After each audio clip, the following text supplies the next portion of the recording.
Alright, Altus Plateau time.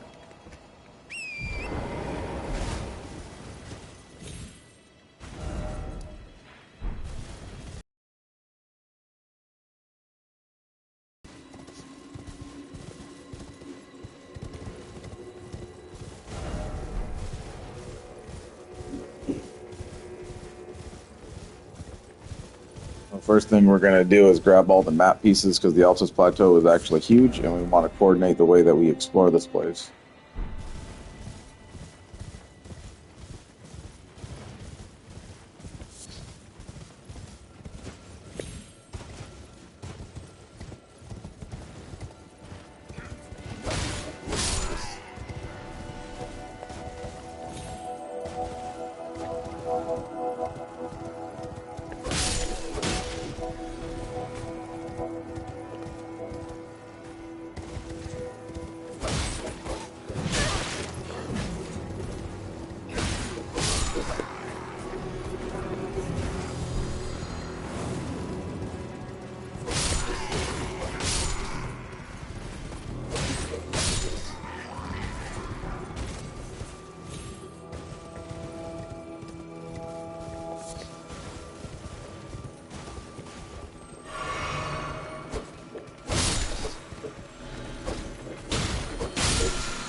Okay, winning that battle will get us the Virtue's Great Shield.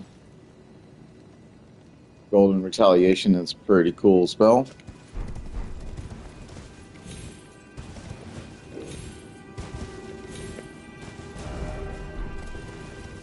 Essentially what happens is somebody will shoot magic at you, and if you time it right, you'll repel that magic right back at them. They do it often if you're a mage build.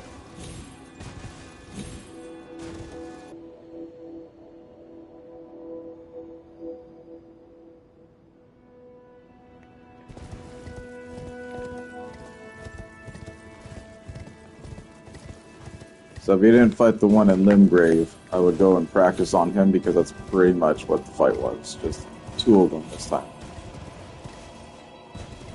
And if you can handle both, then you're pretty much ready for the Altus Plateau.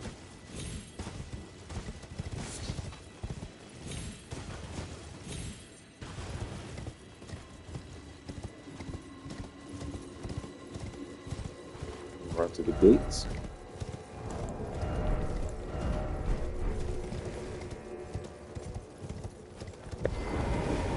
Up and over.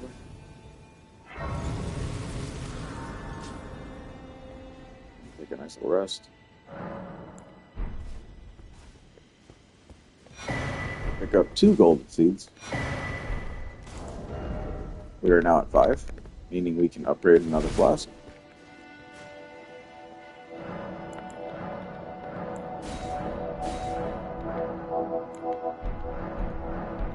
Guess we were still at 4.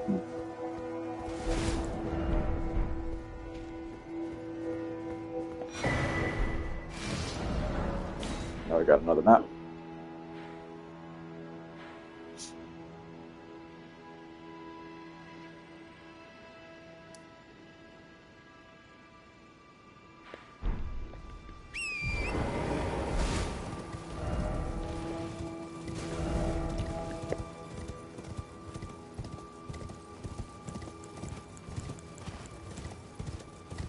And once again, you might want to summon for this.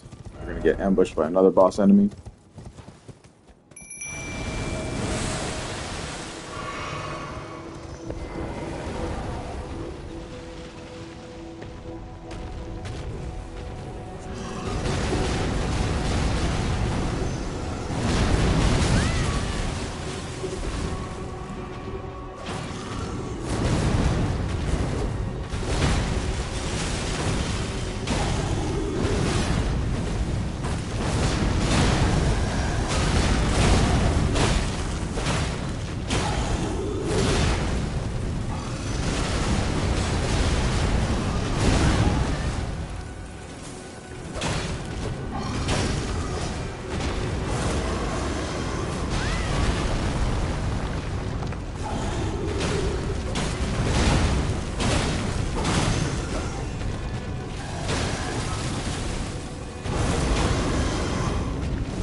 That will net you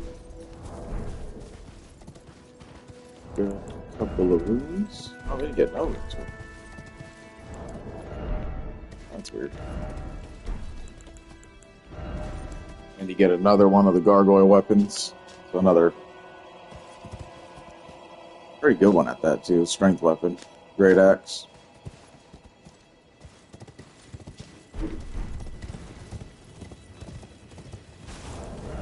Ash of War is war crying. It'll just make you stronger while you swing it.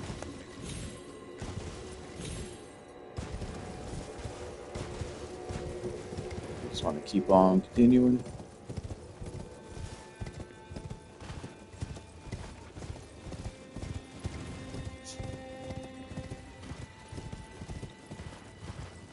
Yet another golden seed. And let's see. Please, I can read them. Your fingers, please, your fingers. The fingers I served once prophesied. A tarnished would one day become Elden Lord and restore Golden Order. Surely you see it too. The gold that enshrouds the heavens. The great tree which begets the pillars of light. Oh, tarnished. And whatever you might fate, the fingers will surely guide you. So continuing to press the idea that we need to go there.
That was close.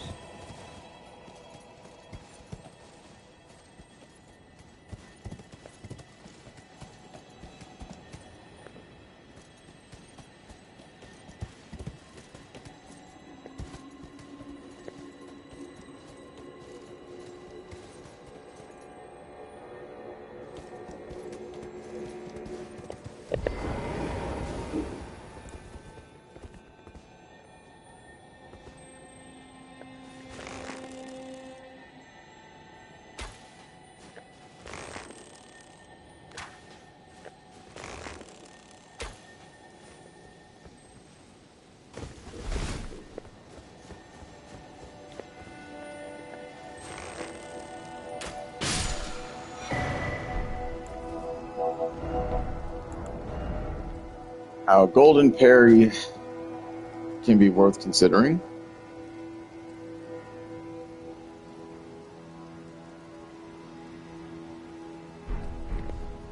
If you're not really getting the parry framing down right, that thing can actually help you out pretty well.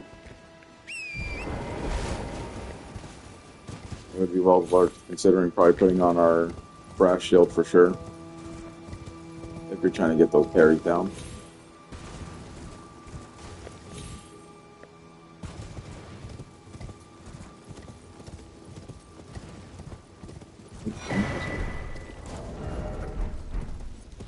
So we're 2 away from another upgrade.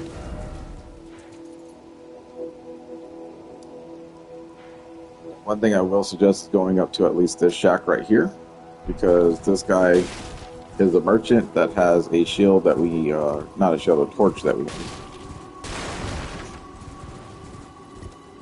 I see Another boss fight.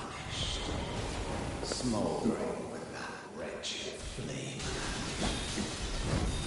Should remember him.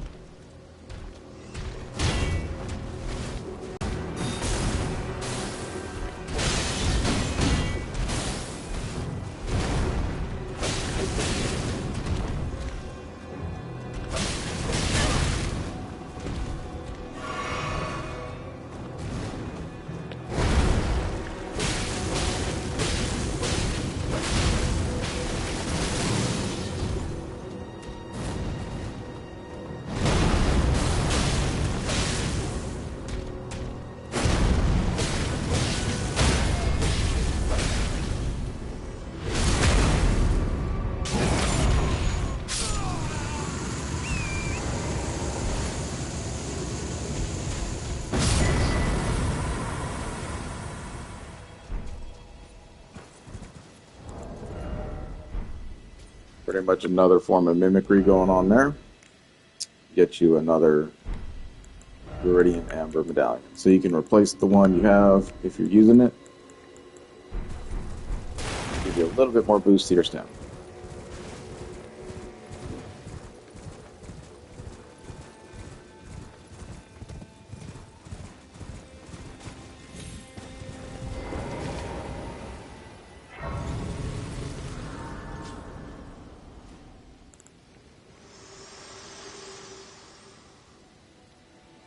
Spoken echoes of Queen Marika linger here as well. Shall I share them with you? In Marika's own words, hear me, demigods. My children, beloved, make of thyselves that which ye desire. Be it a lord, be it a god, but should ye fail to become aught at all, ye will be forsaken, amounting only to sacrifices. Shall I let my hand share them with me? Your thoughts.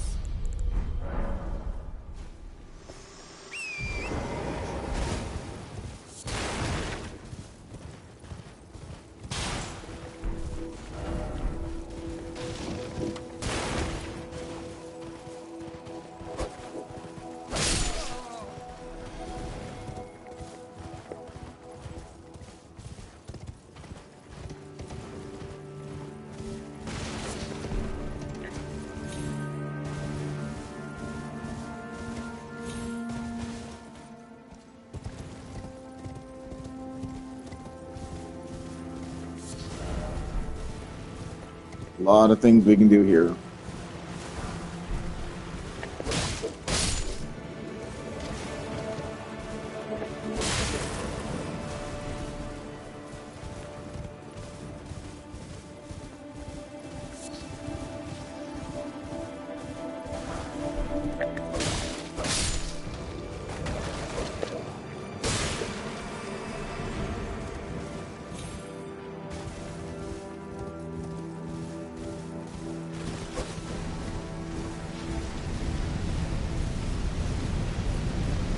They got new moves now.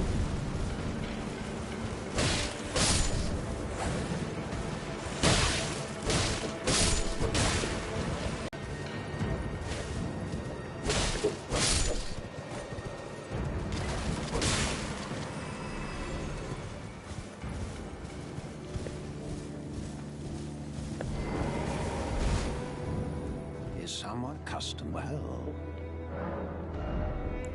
Alright, this guy. He's got a few nice things to sell here. So you're going to want bottles, because they're rare. He sells golden arrows, like unlimited, so you can have holy arrows now.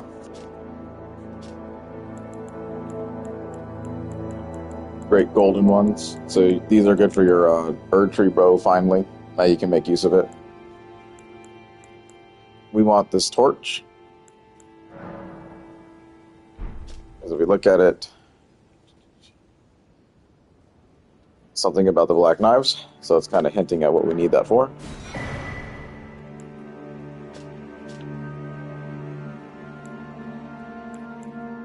Pretty decent, great shield.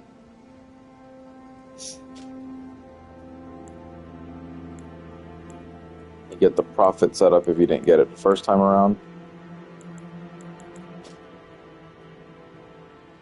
And then a note of below the capital. I'm actually going to buy some of these.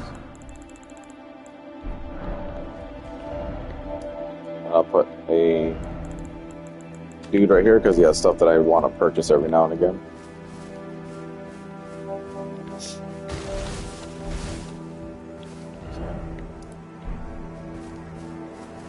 see.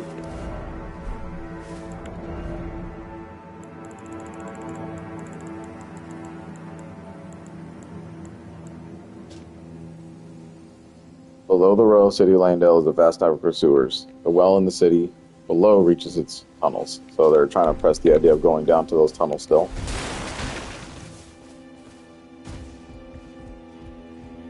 Now we got 2 nighttime bosses in this place, so we're going to go ahead and take them on.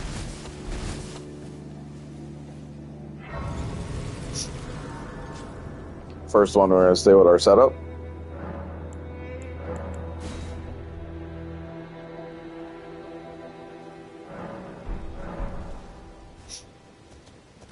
We want to rest until the merchant's gone.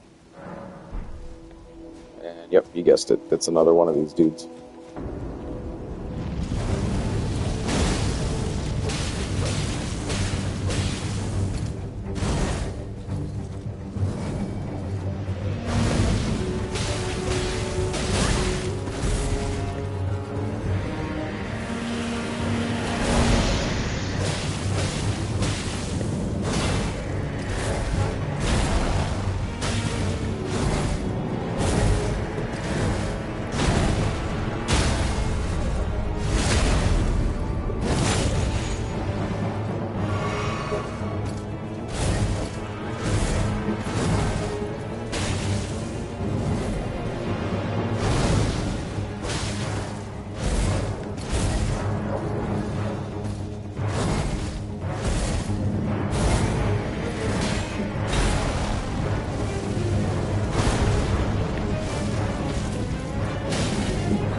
It's really odd that this bell-bearing dude was a lot easier than the other one, Kaled, which is why I said I don't know why he was such a struggle fest, but with this guy you get like 5, 6 mistakes. The other dude you only got like 2 or 1. But he'll give us pretty much the entirety of the boluses that we can make now.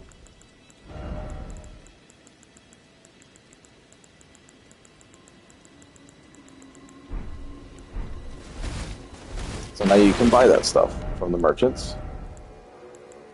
So if you want to hold off on the Lake of Rot,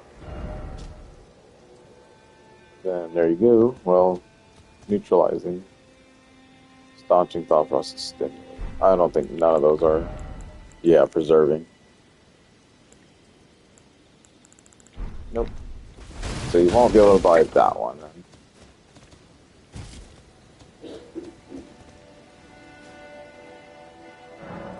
Then next, you want to change this into a Holy Blade again.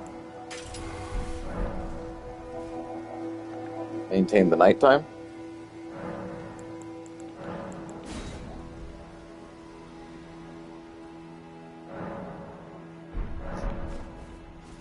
Have a good day, Atio.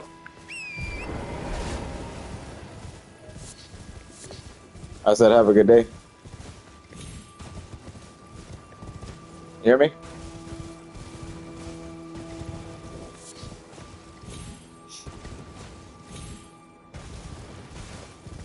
Okay. Then this is going to be our arena. I'm going to take down these annoying things. Yep, there we go.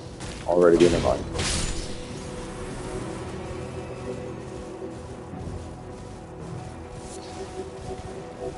They're going to look like giant skulls.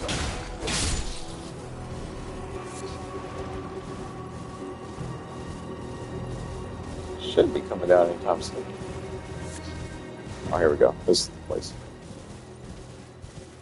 Yep, right here.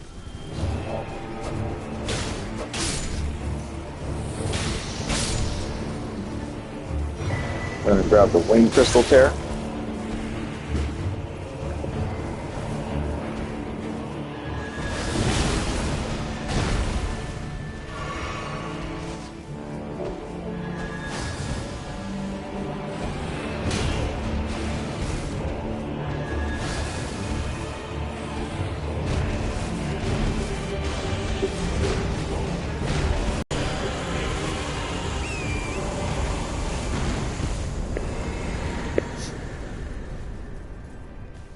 It's really not hard to deal with those dudes, unless you know like what they're really weak against. So you can bow them down if they're getting really hard to hit. Do whatever you need to do.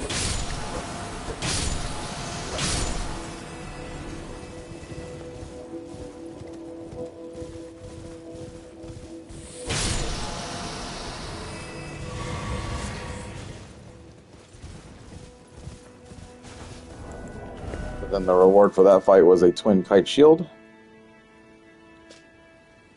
So at dwindling levels of HP, the shield slightly boosts both attack and defense. So it's a double working shield there. Probably very interesting to use in your build set. But at a 61 guard boost versus the 55, I can't really recommend it.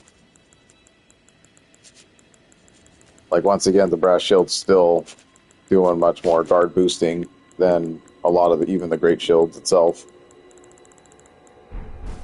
So we'll maintain that until we find something better.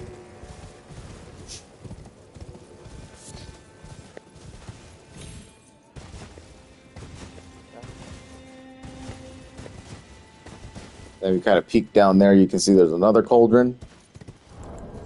And then we have this. Temporarily reduces your equipment load. I think that's completely useless, so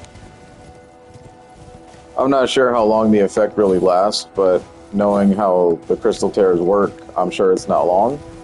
So if you're trying to like use it for an armor set or something of the sort, then I mean go on ahead.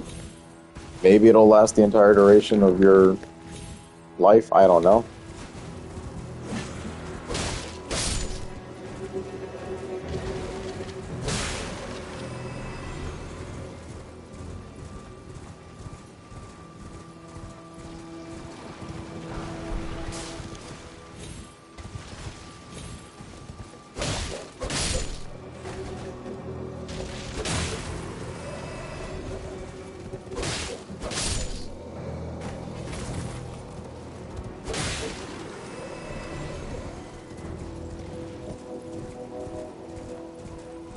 Alright, so we already encountered like 5 boss fights just starting out in the Altus Plateau. So this should tell you enough about what kind of area this is.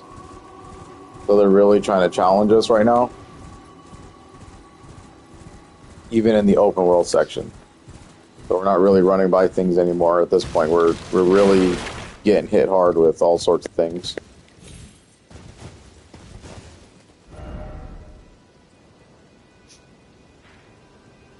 Don't want to traverse. This will be like the last traversal we do, because this is going to lead us to this great bridge, which then continues into the next legacy dungeon, which is the entire capital itself. But what we do want to do is grab the other half of the map. So we'll head back to the Lost Table real quick. Find that he's still here. I have decided to leave the Round Table Hold. We want this. All. As I mentioned, I'm off in search of the noble gold mask. We may not meet again for some time. If there's any incantations you wish to learn, now's the moment. May the golden orb... Which messenger praised?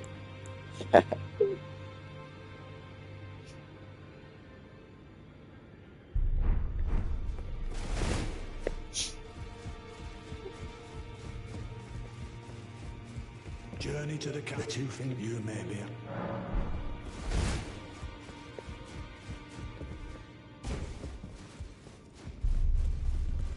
Alright, so we opened up this door now after exploring and sitting down in Altus Plateau. Before you go and talk to that red dude, we want to talk to Roderica first, or Roderica first.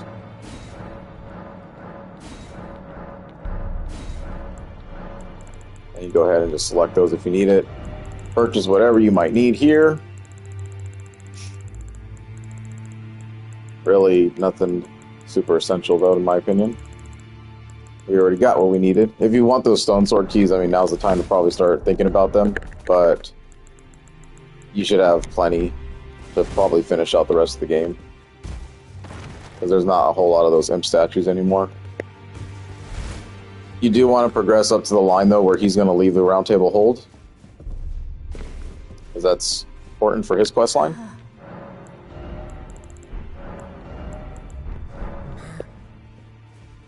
So they got nothing to say to us, even though we made it on a big epic adventure.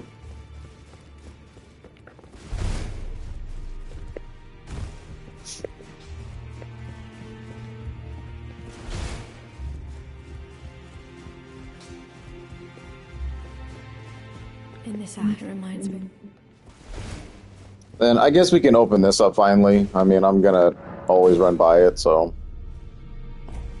this will take about, I think, 3 stone sword keys to use. Yeah, so it's 1 there and then 2 for this one. This is like the best room though for the reward. So you get the Crepus black key crossbow and the black key bolts. And we've been kind of running up on these every now and again, and there's a reason why they've not really been showing up, is because they build up Scarlet Rot at a very high rate. So, yeah. But this thing is Weapon of Crepus. You serve the 2 fingers from the shadows of the round table as head confessor.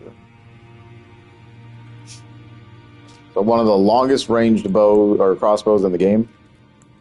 I think the sniping crossbow is probably the best as far as how much distance it'll actually let you aim. But if you want to feature that in like a page build, or if you just like crossbows in general, then that's the bow to use. Using the Crepus key bolts, you will make it, you know, a lot better. Then you get the Assassin's Prayer book. So, Assassin's Approach in Darkness, I don't think they're that great of spells. It's pretty much, you know, Spook and... I forget what Darkness does, actually. And this act reminds me.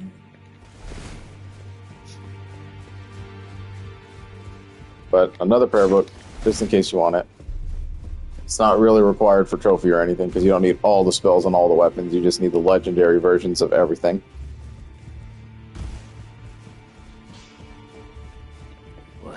Took you no matter to lay out your arms. Here we see that we're kind of at a standstill with our smithing stones right now. We can't get any more upgrades, and that's a problem. So we're going to actually want to try to get upgrade mats, because we want to start doing more damage before we start taking on these later bosses, so we can start getting more damage out, you know? And if we want to start featuring the Scorpion Stinger, I think now's the time to probably go ahead and do that before things get... You know, we don't have money or anything like that. And then just looking at it, I have the means to do it up to a +9. So I'll go ahead and do that. Because I'm not worried about the Somber Smithing Stones. You know, there's not really a special weapon that I'm going to be like, oh my god, I need that now. So I am perfectly fine with using what I have here.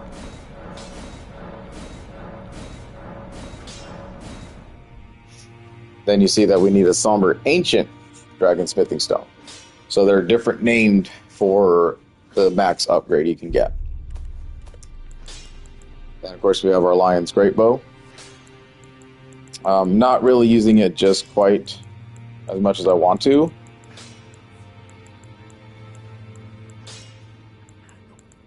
But I'm gonna, let's see here. I'll probably give that a +8. Yeah, because I want to save the 9 just in case I do want something else. Back already, no matter. I can't remember every damn armament in the game.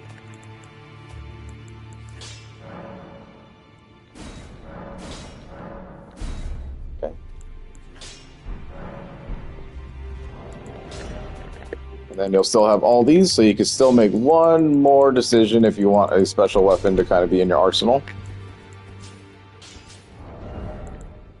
And just taking a look at this real quick, you know, we're seeing huge increases. I mean, the damage on the Scorpion Stinger is, you know, equivalent almost to this, so we are looking really good as far as damage is concerned. Alright, so coming down here, this will probably be a good time to use our Scorpion Stinger. There is a NPC invader that exists down here.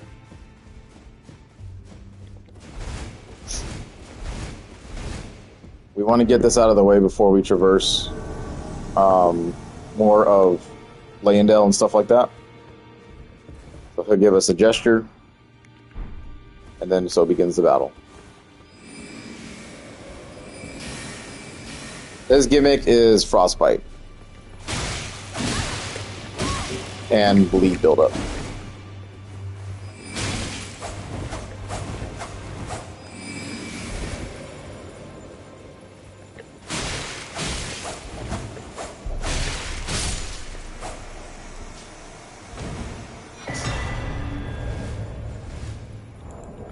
He can be an extremely tough. I remember this dude was like real. I don't know. He was just super tough at the beginning of the game because when I was exploring it for the first time, obviously jumped down there to see if I could do it.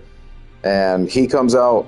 I had like 8,000 runes just chilling down there every single time I died. So I was kind of locked in the contest of how to figure this dude out while having like starting gear and not leveled at all. So that was very intense.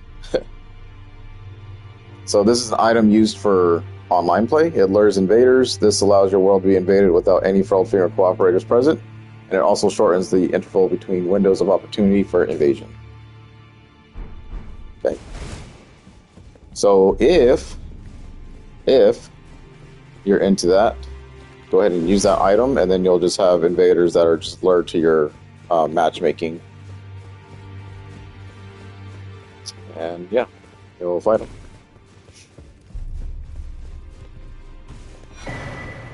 Okay, Cypher Pata. I use this in my Faith build, and I can say that for a fact that these things are incredible. It's a fist weapon. They pretty much are like little lightsabers you attach to your hand, and you kind of just swing them like the claws or whatever. Same, normal move set for fist weapons. But they have like this unblockable attack on their L2 that'll pierce like any armor, any shield, or anything like that. So they're very well worth your time and into investing in if you're a Faith builder. Okay, so now we see that Brother Korn is gone. And actually, I did not talk to Roderica, so let's hold up a minute. There's a lot to do. We're trying to do things in sequence, but sometimes things get lost in the sauce, Greetings. Are you here for... I need to warn you about something. A little while ago, someone started lurking in the wing on the opposite side of the round table. And I can hear, from all the way over there, the howling and wailing of spirits in fear of a curse. I can even hear the repulsive, twisted malice in itself. A plethora of spirits in an unceasing cacophony. I can't even imagine. How much suffering inflicted to who knows how many souls. Not even the grafting caused anything like this to happen. You should keep your distance. I know you're strong, but please.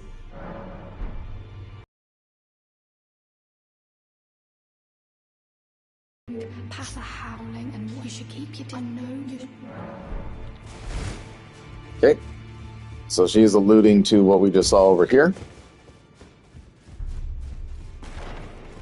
So with those doors open, we now want to go interact with this red phantom. Have you ever felt the curse? With your whole being, the pox upon life itself, feared and despised by all.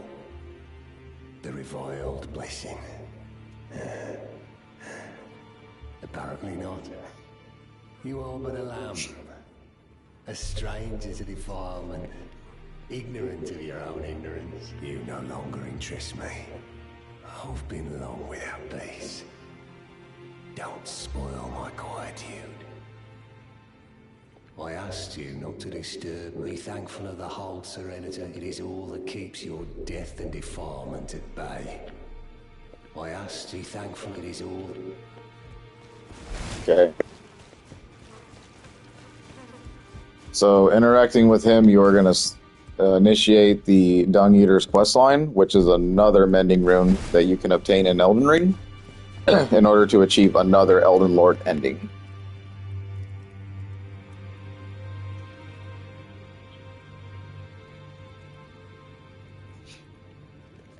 So then, now with all that done and over with, we are actually going to want to go back to the Altus Highway Junction, and we're just doing this because Brother Corn moved his location, so we just want to make sure we do this in sequence.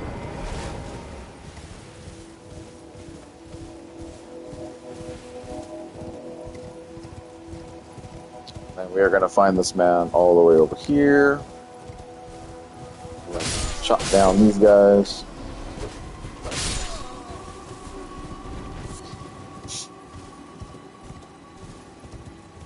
And here he is. Ah, look who we have here. How delightful to meet a familiar face, even after departing the Round Table Hold. I've been doing some learning of my own since then, actually, and will happily pass it along to you. I'm yet to find the noble gold mask. I suppose he'll be closer to the Erd Tree. The path ahead might be perilous, but tread it I shall. Since departing the Round Table Hold, I've come to understand, in my solitude, how little it is I truly know. I'm yet to find the noble gold. I suppose the path ahead, since depart, how little it is. May the gold... So his quest line should make sense. We're going to try to find this noble golden mask dude. And if you're calling back to the beginning intro of the game, like the whole cutscene and all that stuff, they were like listing off a whole bunch of different NPCs and, you know, names, important names at that. And we came across Fia, the deathbed companion. We had Fia, the deathbed companion. We had Sir Gideon, the all-knowing. The Dung Eater, the Noble Golden Mask. So these are all important major role players inside of Elden Ring, and all of them basically have specific endings that they have to their quest lines that give us mending runes, and mending runes will basically be the last piece that you need for the Elden Ring, and you get whatever ending you decide to do with that. But with the mending runes, they only count towards the Elden Lord ending. So just beating the game regularly without doing any of the mending runes, you'll still get the Elden Lord. But if you do it with like the Noble Mask or, Fias and all that stuff, then you'll still pop the Elden Lord trophy. The only two different ones outside of that are the Age of Stars, which is Ronnie's quest line, and then the Lord of the Frenzied Flame, which is what we are on right now. And you do that by progressing Hayata's quest. So make sure you do all that before coming up here, as I've said multiple times already. Now, we are on an adventure to go ahead and explore these tunnels because we need upgrade mats. We want to be hitting as hard as we can. So we want to do ourselves justice by going ahead and going down into the mines and grabbing upgrade materials so that our sword is comparable and doing more damage each and every single time.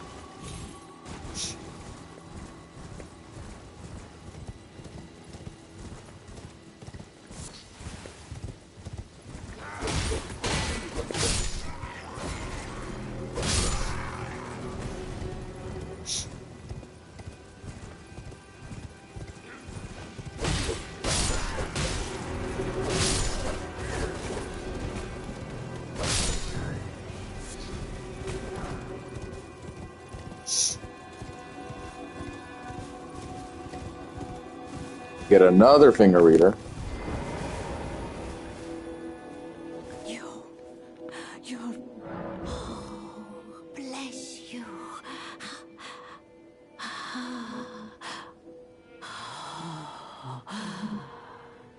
To the east, ruins of gold. To the west, the serpent's sacrilege. Wherever the path leads, so shall you follow. Wherever the path leads. only more sorrow. 'Tis a curse. A curse. The curse of Queen Marika.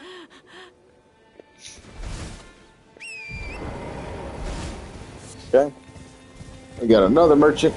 Oh, are you here as a customer? Pick up all his stone swords, then you get the Dragon Apostle number 2. So now you get to make lightning pots. Well, that's very good.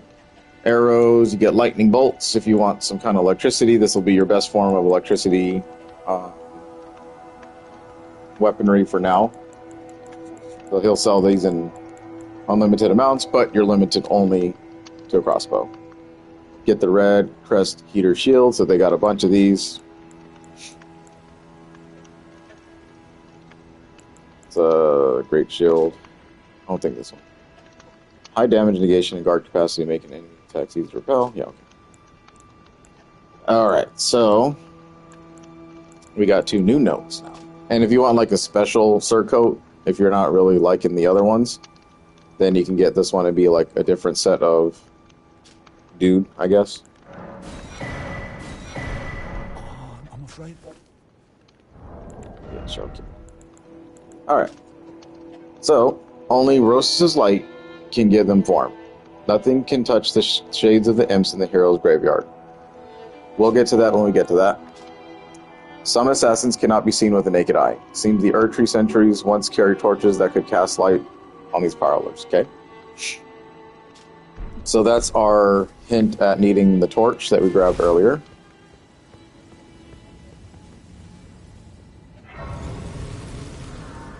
We want that grace, and we want to go through this portal real quick.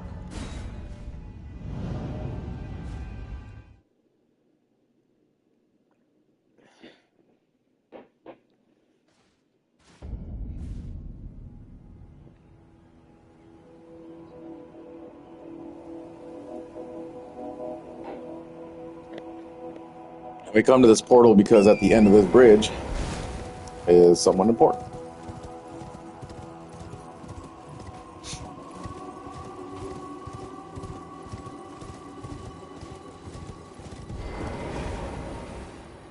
Let's see what he's pointing at, right?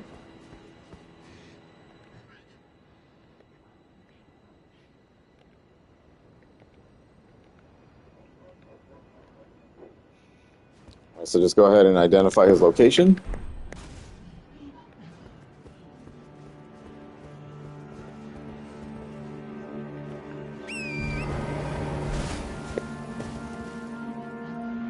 Do a safety drop.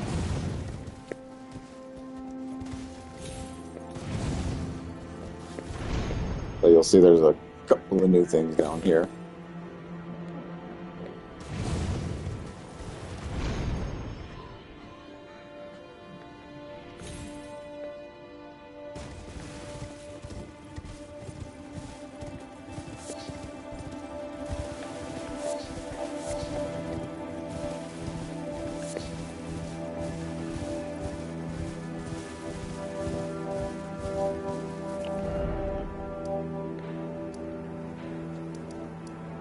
With this, we want to return to Brother Cornell.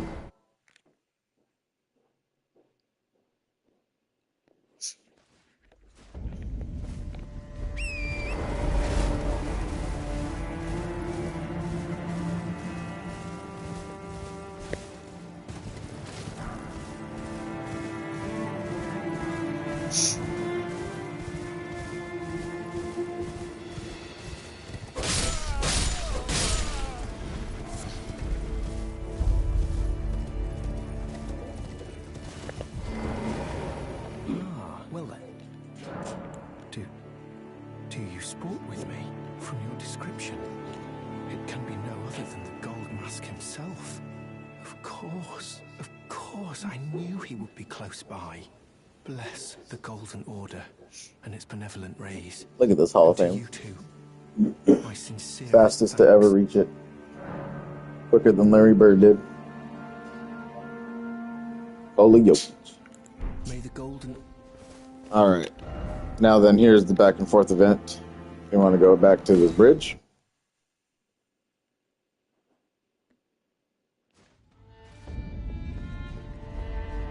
back to the portal.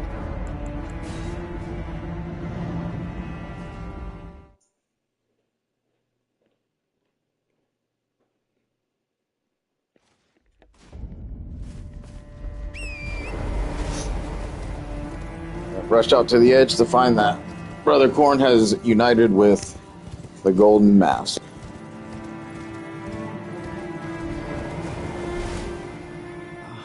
We meet yet again, thanks to you.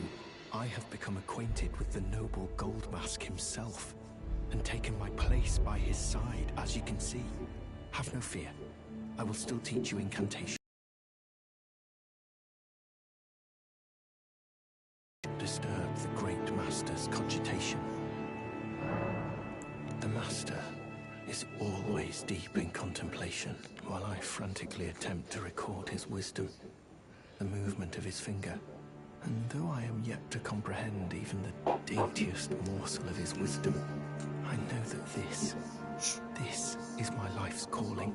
The Golden Order has bestowed me, talentless as I am, the great duty of documentarian. May the Golden Order furthest indeed. And then just because he found the Golden Mask, we now have a new set of incantations you can learn. Discus is okay. I wish the damage did a little bit more, but you can shoot those off pretty quickly. May the Golden Order. But now we really have set off the chain of events for that quest line.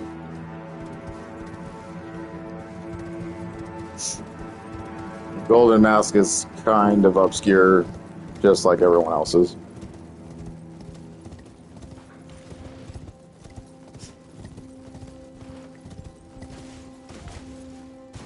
Real quick, we just want to take this dude out, because sometimes I forget about him.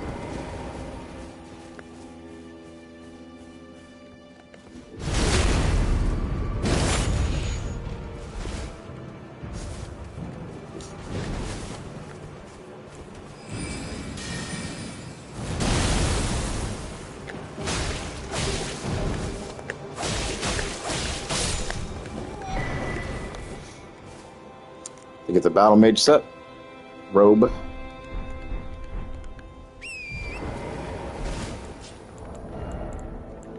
And those large stone clubs that they've been using on us since we met them. So if you want to cosplay as a Battle Mage. You want to cosplay as a Battle Mage, and there you go.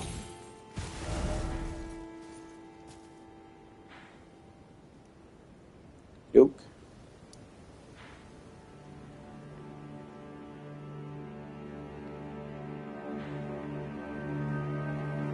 Okay, so now we want to start going into these tunnels so we can get some upgrade mats real quick.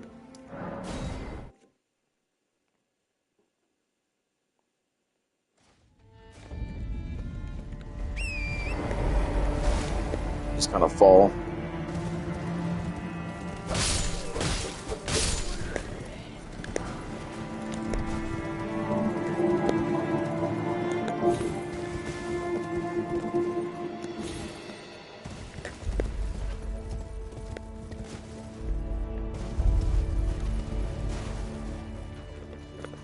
So these new enemies are called worm faces.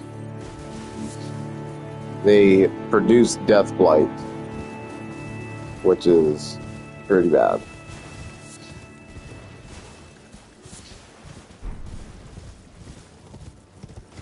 They're really easy to avoid, but they can sneak up on you and just kind of get death blight off really fast.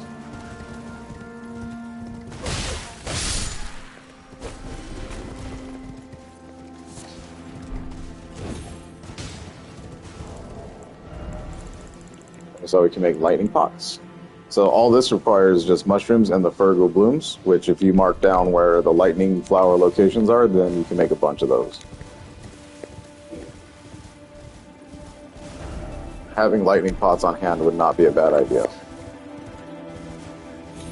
Because at this point, the pots are kind of starting to dether into only just usage for like burning flowers and stuff like that. if you need to do it. There would have been one of those candlestick things that led us all the way up here, but it just takes too long to follow that dude. Especially in the forest filled with worm faces. Let's see if we can run into it. Let's see.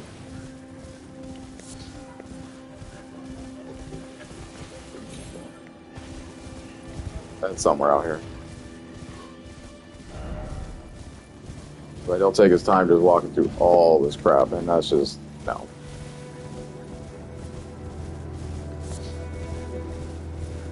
We venture forth.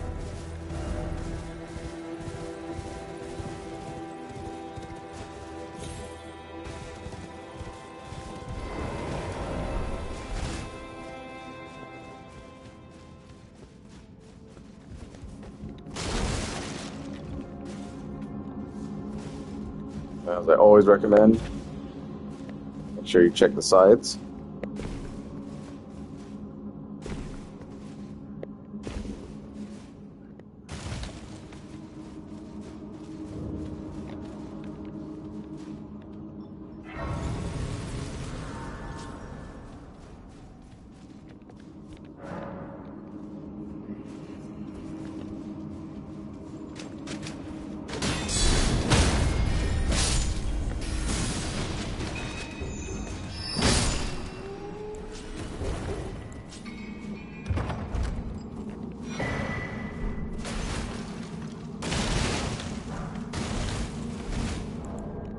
I think that's exactly what we need. Nope, 15.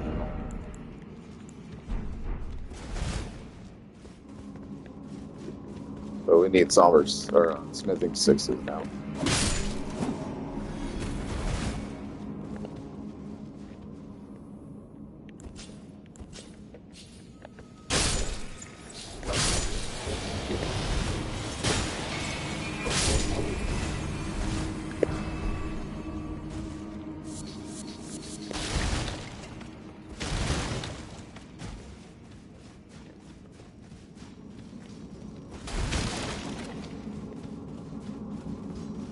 Friends aren't liking this place at all.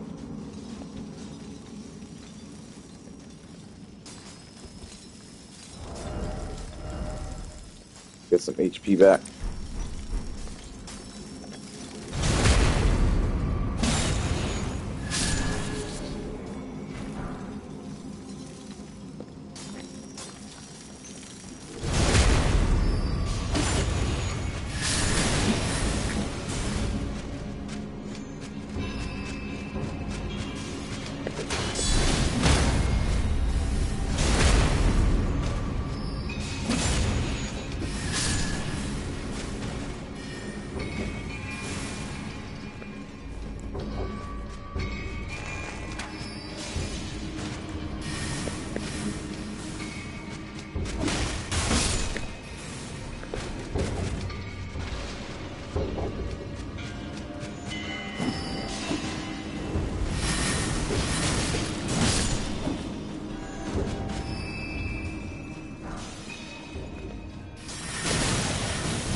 That somber was kind of hard to see, so just really look for rocks sticking out the little cave here. Got towels in here.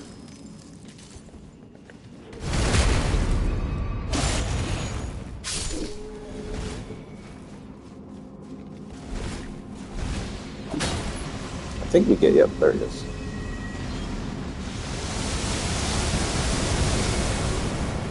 So we got an enemy we got to take down.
A little bit of a challenge jump here, so I like to pick the corner.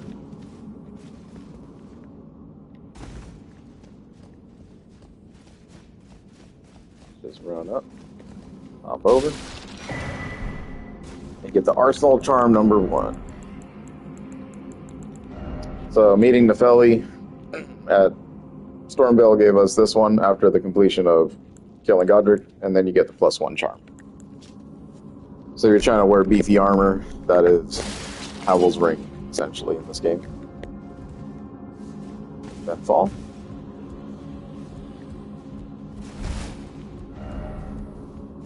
Okay.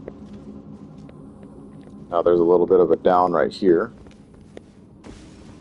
Same setup. Aim for the corner.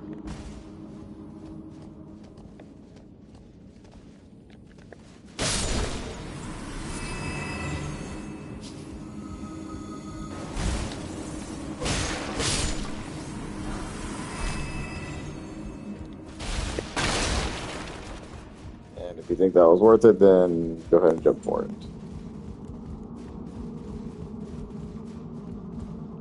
This is one of the interconnection dungeons in the game. As you can see over there, there's an item to get. So there was a different way to approach it too, if you're having a hard time with killing those things.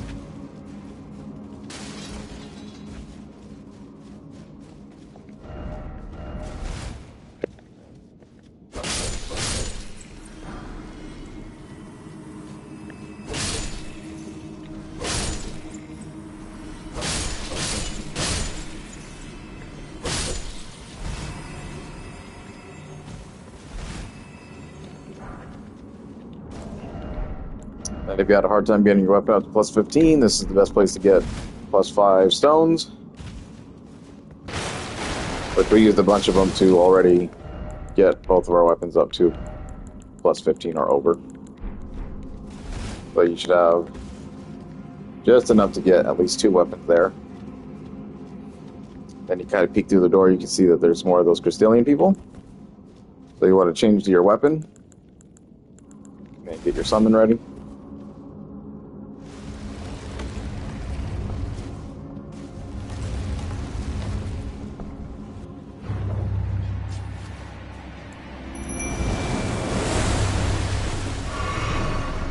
And we'll see what Mimic wants to take on.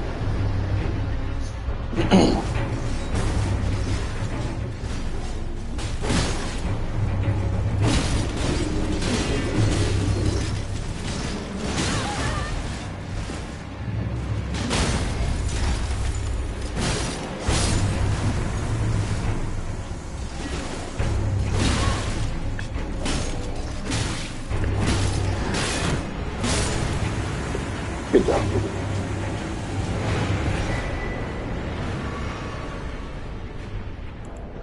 And you get the Somber 2 bell bearing.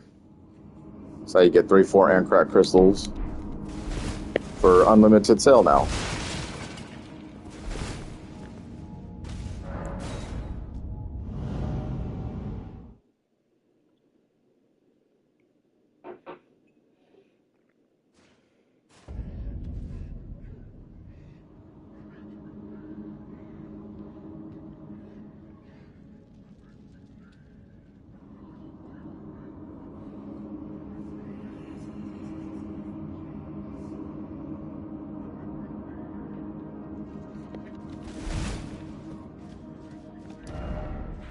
Okay.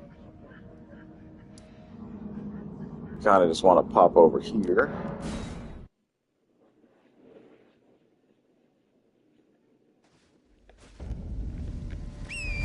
Getting down to the water can be kind of like a traversal test because the map, again, it's one of those like, how am I supposed to get down there type scenarios.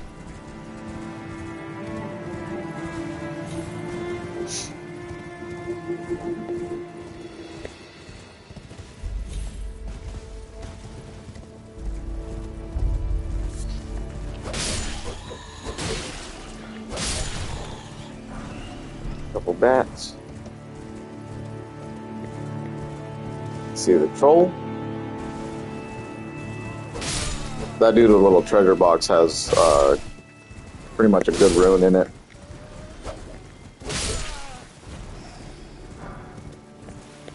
They only drop it one time though. Okay. You can fight the troll if you want, but he gives you nothing.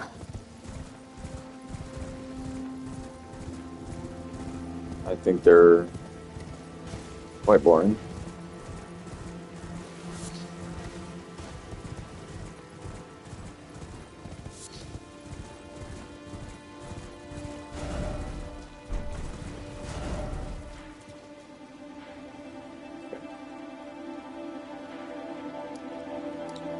Pop over here.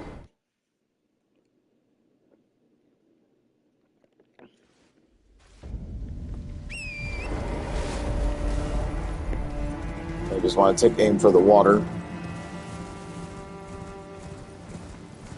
Some wolves just chilling up there.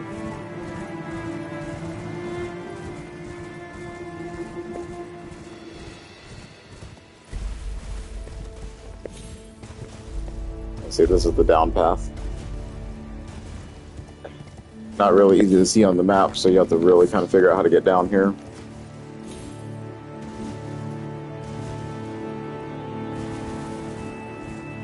We will have one of these dudes.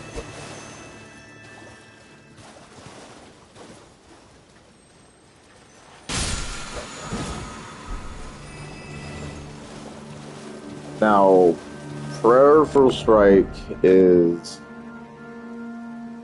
really good. You hit that thing off, and you're going to restore a bunch of HP. So your HP restoration build is pretty much predicated to this one Ash of War.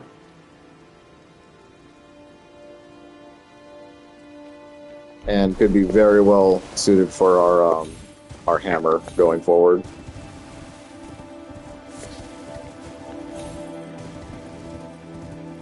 Seeing that we are like a knight class and we have a whole bunch of HP, Flask are eventually not going to be able to do the job fully, and if there's any way that you can save yourself from using HP Flask, then I would sacrifice a little bit of FP over that if you can manage.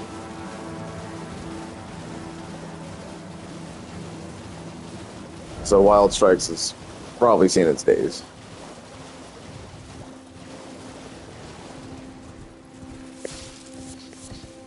Here. Got ourselves another tunnel.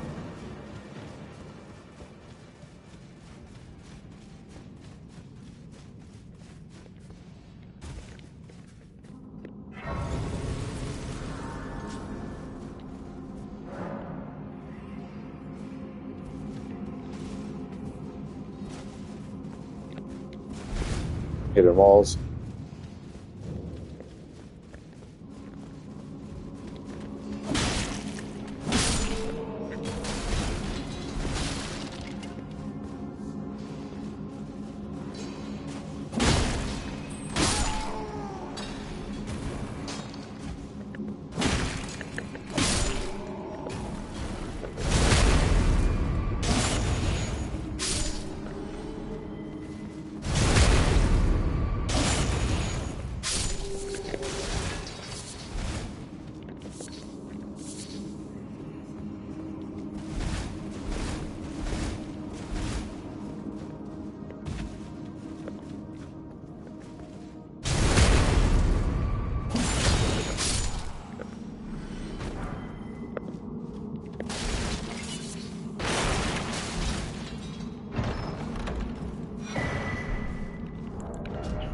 Get the smithing stone too, so you get 3 and 4 for sale for good.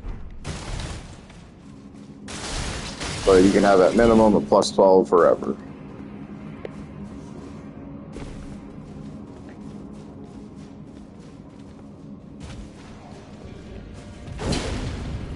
Another hidden door.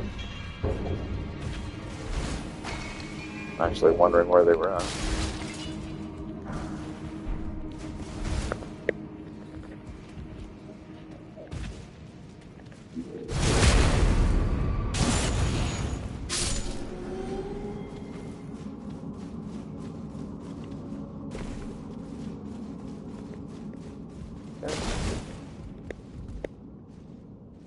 This can be a bit of a tough one right here. We'll write it down.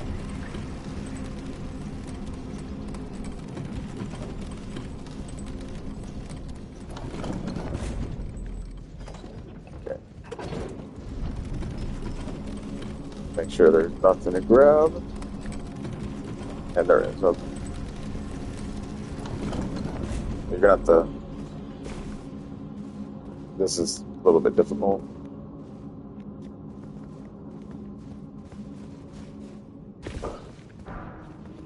Sometimes you'll just straight dive off the edge, so that was kind of dangerous. But they put that tree in the way, so it makes it harder. Jump over. More hidden. More hidden.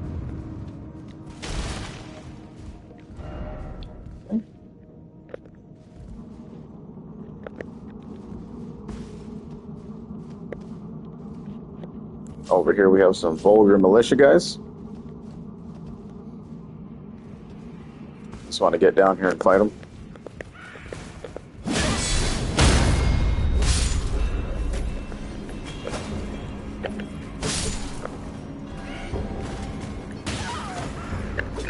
How'd that work?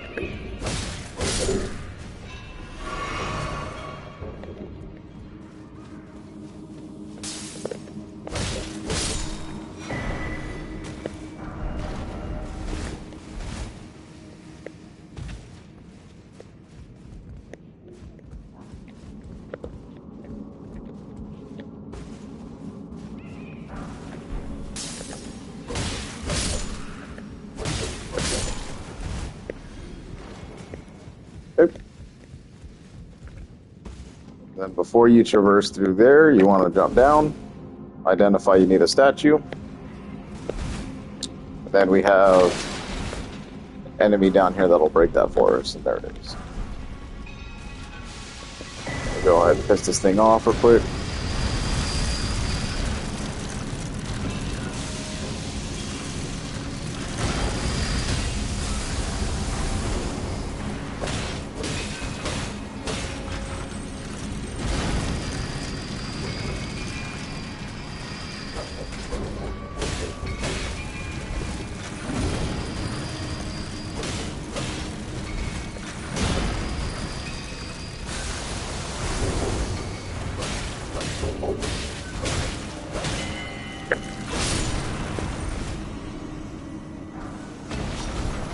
There we go. Now we got some 6s. I think we need 2 more. Yeah, 2 more for plus 18.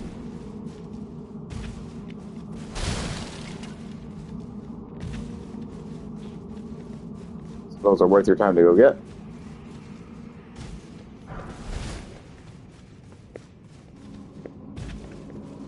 And that was it for down here, so if you accidentally kill that thing or it doesn't break the rock for you, you can just reset, come back down here and do that again.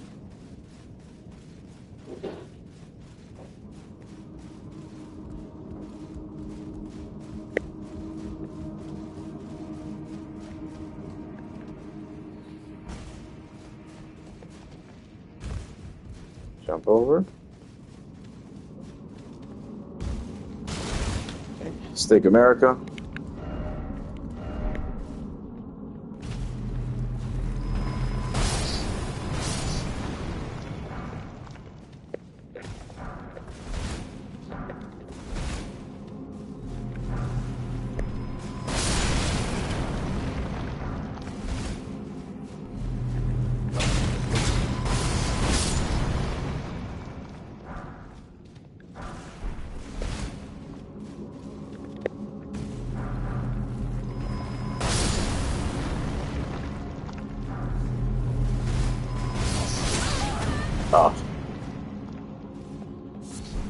Oh, always catch.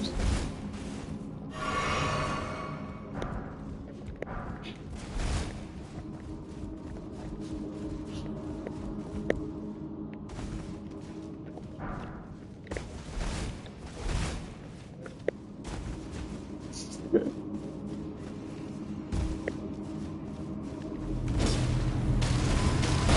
Oh, that was dumb.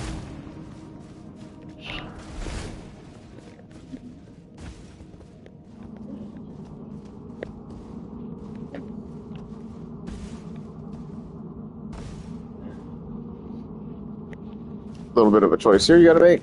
I would take the upgrade mat.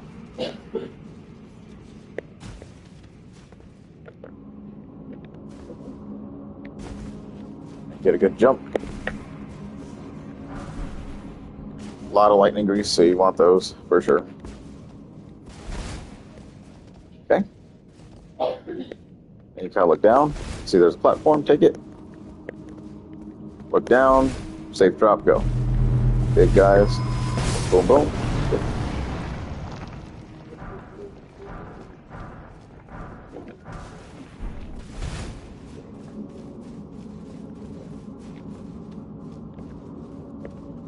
Alright.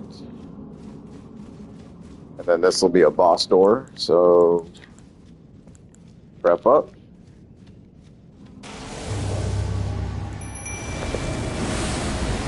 I actually don't know if you can. Let's see if they do get.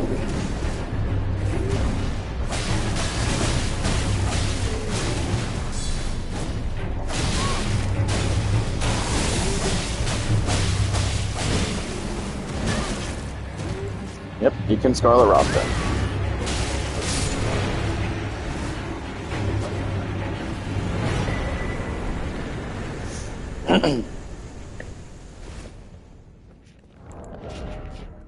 So then you get the second sword in their set, the Onyx Lord sword.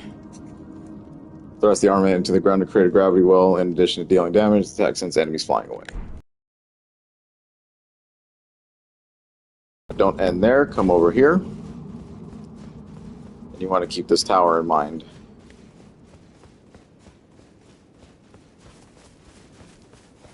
So a very unique tower, kind of hidden away, not like the rest where they were just kind of out in the open. This is Divine Tower West Altus. I'll put a marker down.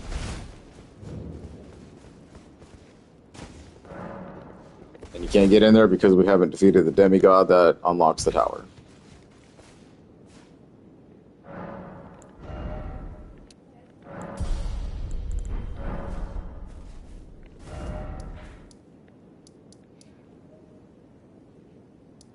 Alright, then we have one more tunnel that we can search through. Easiest way probably will be going through here. So we'll do this in two different ways. We're going to take the Magma Makar one.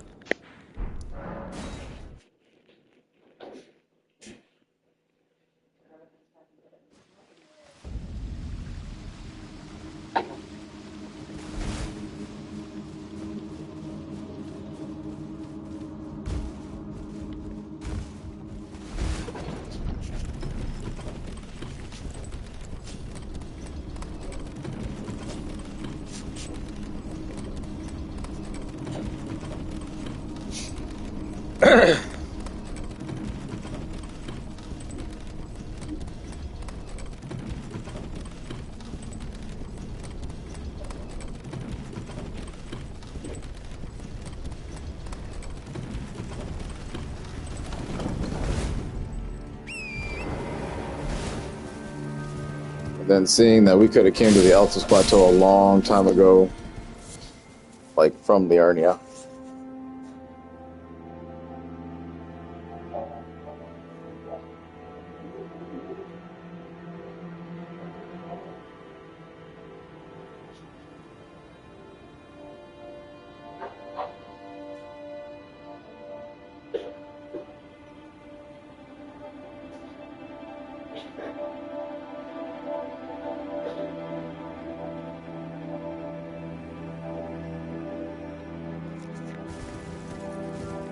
You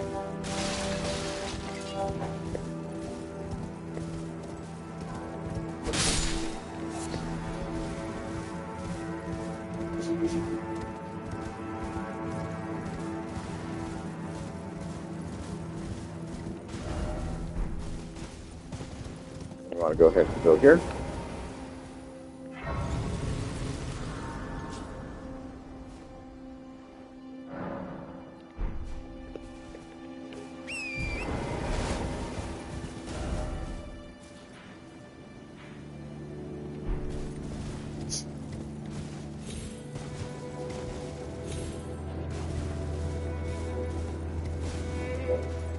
A lot of things to do around here, so we're just going to skip as much as we can. We don't want to upset these almond dudes. We are going to have a surprise dragon come down.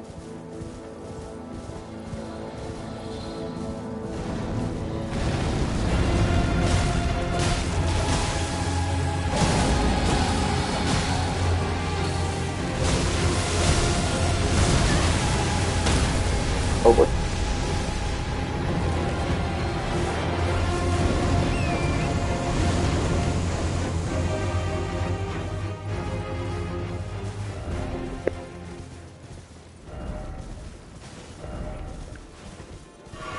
Yeah, you don't need to do a bunch of damage to that one, but it will disappear.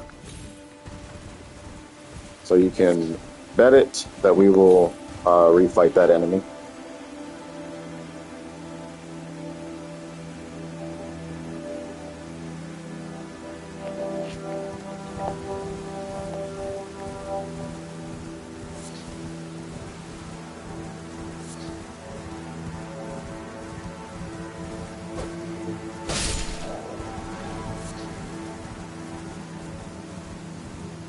Thank you, Evie.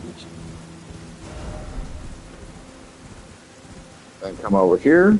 You're going to find Millicent. So hopefully you progress Millicent up to this point. Otherwise, she's not going to be right here. Ah, we meet again. In truth, it's been smooth sailing for me. The Scarlet Rot has stilled since last we met. As such, I've been able to continue my journey.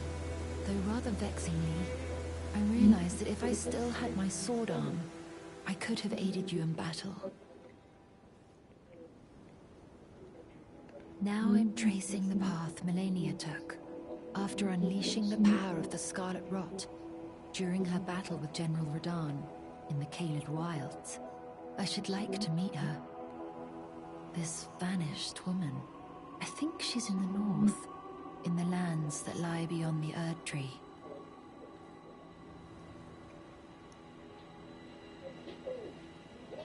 Yes.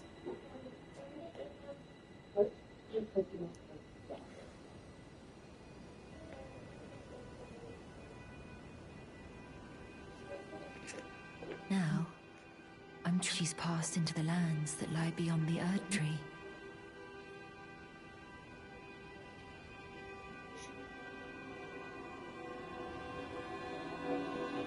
Now, she's passed into the... Okay, so just go ahead and talk to her to make sure she maintains her position here. Because we have a little bit of a thing to do for her. Might take a little bit, though, to do it. I'll grab this. That'll be number 4.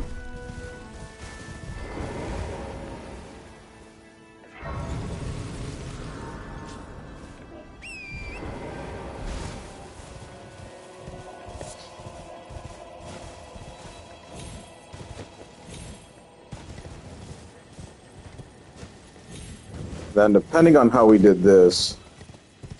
Alright. So, there is a wide chance that the lady here might not be here, depending on how you progress yourself over to the Altus Plateau.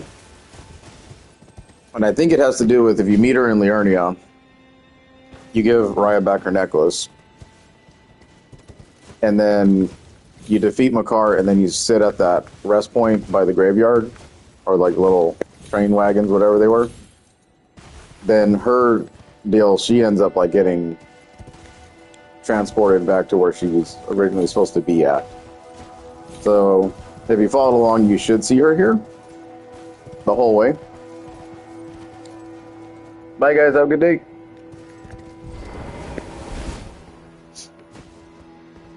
And if she is here, this will be the easiest way into the Volcano Manor. If not, you'll have to discover it in a different way.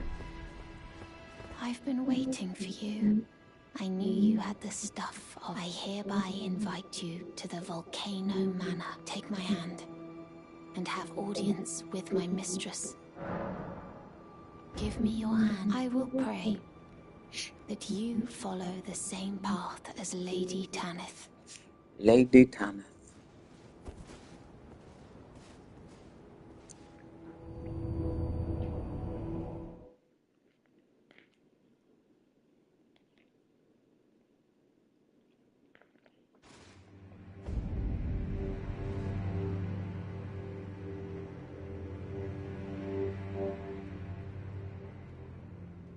Now, we have come to another point in the game.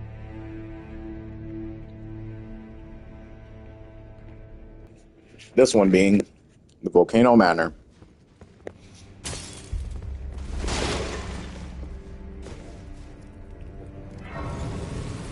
There is a lot to do here, so first things first, you want to approach the Crucible Knight and the lady sit down. Brave Tarnished. Welcome to the Volcano Manor. I am Tanith, the proprietress of this house. Raya spoke well of you. A warrior of promise, I believe she said. Perhaps you are prepared to make a commitment. Will you join us here at the Volcano Manor and resist the tide? Why accept the burden of their grace, or be fooled by the dogmatic ramblings of the Fingers? Rise with us against the Erd Tree. There is no penalty for doing this, so just go ahead and join the Volcano Manor.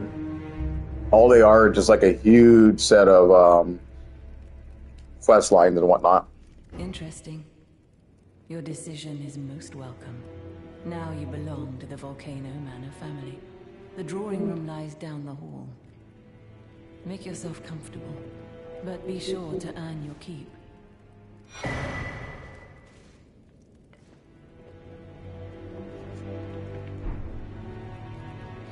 And then keep talking until you exhaust your dialogue. The drawing room is through the hall. Use the key I handed you, and make yourself comfortable.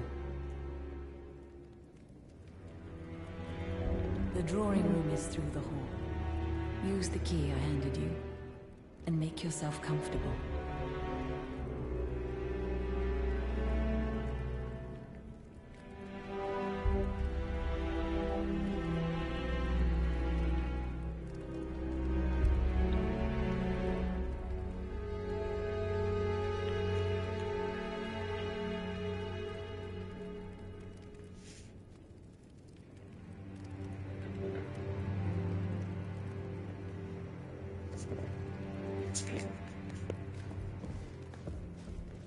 Alright.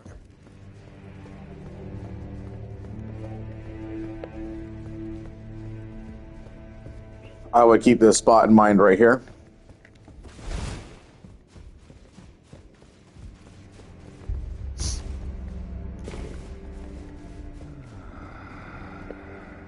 A lot of doors around this area. Someone please kill him. That horrendous serpent. Praetor Rykard.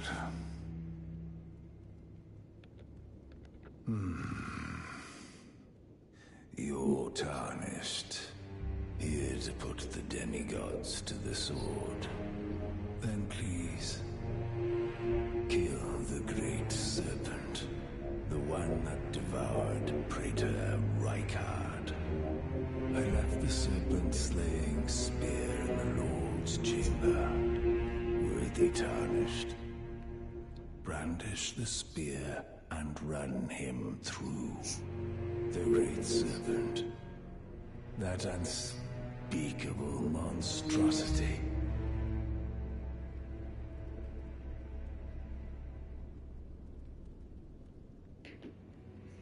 Praetor Rykard's ambitions, though blasphemous, marked him a worthy sovereign, but they were reduced to gluttonous depravity once he gave himself to the serpent. Whatever that thing is, it is no longer Praetor Rykard. Someone must kill him to spare him and his ambitions from further dishonor.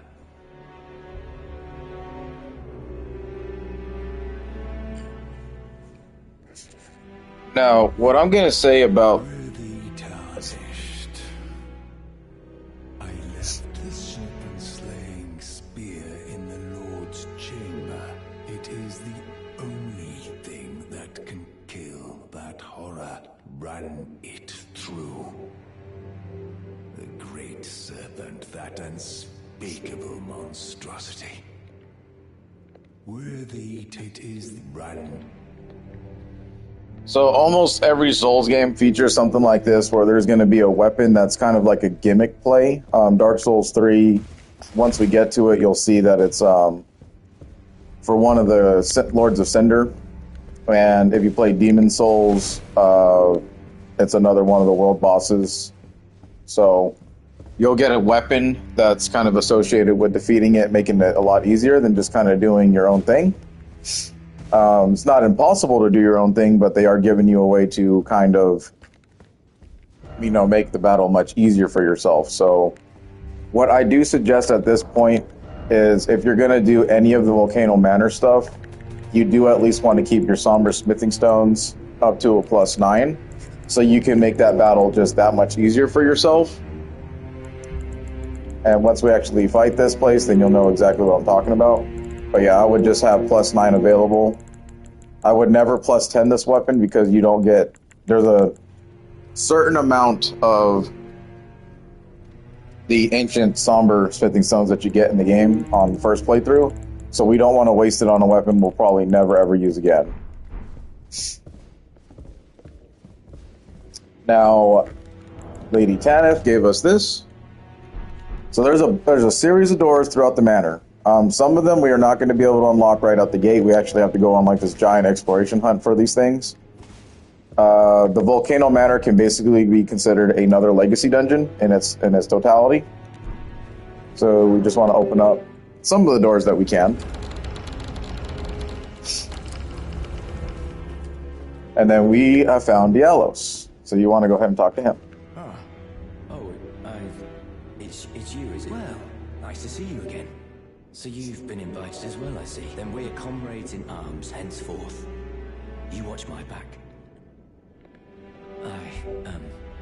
I can tell. You're wondering about Lanya. Well, you see, after much internal debate, revenge is not... According to Lady I've got the stuff of champions. And champions, ironic as it is, are oft forced to walk a tainted path. It hit me like a bolt from the blue, that my former thoughts were simple naivety. Of course, my heart weeps for Lanya. That unfortunate incident was a cruel twist of fate indeed. But succumbing to the pain and sadness caused won't make me a champion, will it? Lanya knows this, I'm certain.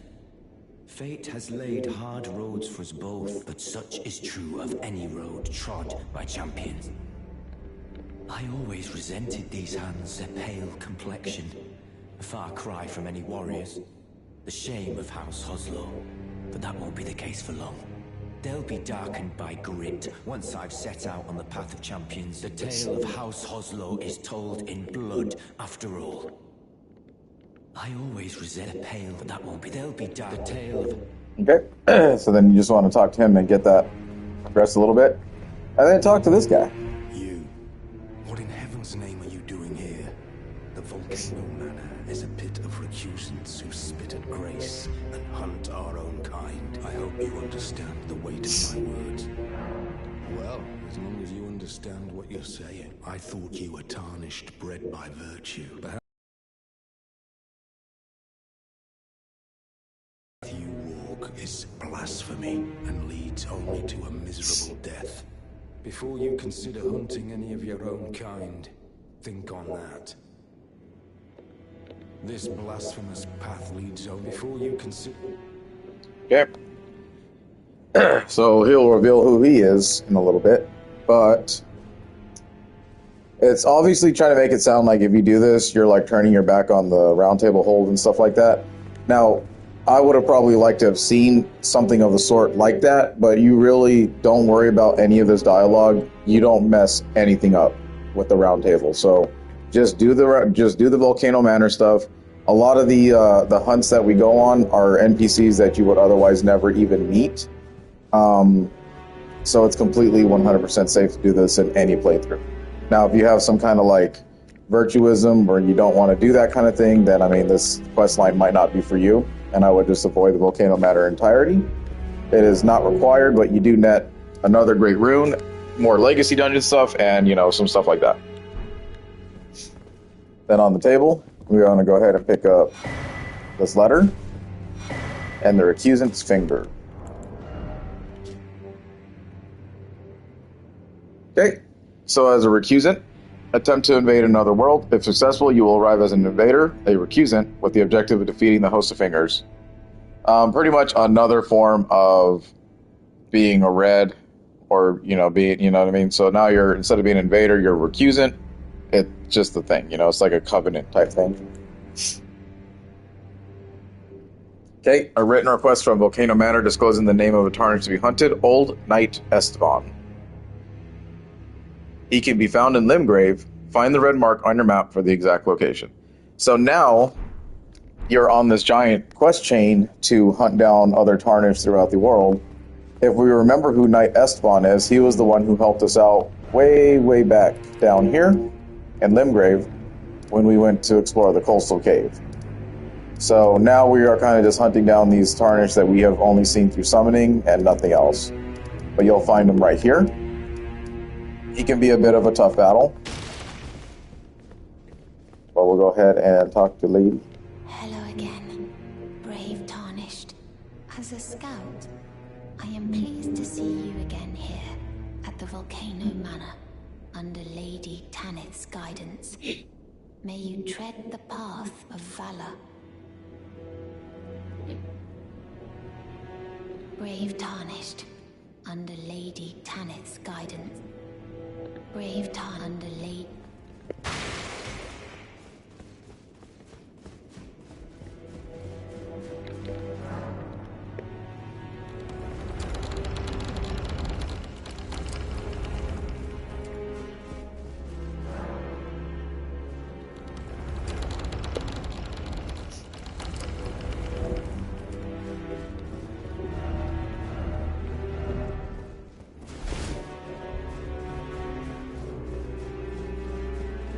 Just keep popping doors open as you can.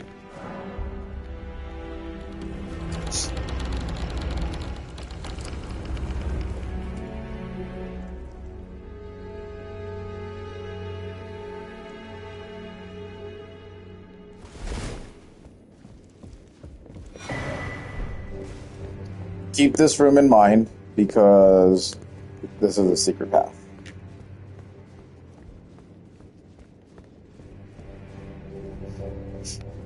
Come back over here and talk to Lady Tanith. Did you read the letter left for you? That is the task the Volcano Manor desires you enact. You will be compensated once the deed is done. Good luck. If you are loath to hunt your own kin, so be it. But you must leave this house at once. This is a war against the Erd Tree. We have no place for the meek, nor the luxury of keeping clean hands. The letter describes the task the Volcano Manor. You will be compensated. What? The letter will be compensated.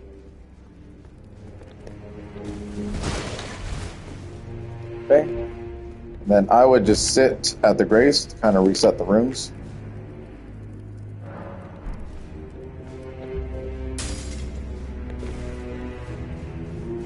And you probably got a sneak peek of what's going on in there. Now one more time, just run through their dialogues. Brave Tarnished under Lady Tanith. Brave under Lady... This blast before you consider... I I always resist pale, but that won't be the... There'll be the tale of...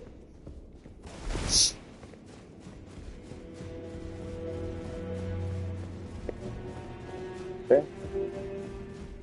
We pretty much sat and rested so that we could get Patches to show up here. So hopefully you've done enough with Patches. He'll get here anyway. It doesn't really matter. Well, you joined the manor, huh? Unless you killed him. Unless you killed him, then he won't be here. Didn't think you had it in you. And here I thought Raya was barking up the wrong tree. All good though. We're on the same side now. We'll do good work together. Oh, and of course, we can do business, if you like, Patch's Emporium at the Volcano Manor. Are you surprised that I belong to the Volcano Manor? I always hated the gibberish about Lost Grace and the laughable Two Fingers. I thought I could lend a hand in unmasking the charade. Not to mention, Tanith has always made me curious. I guess her master must really be something, because she's pretty damn smug about it. Even after announcing her blasphemous ambitions, she still stands proud. I've never seen a woman quite like her.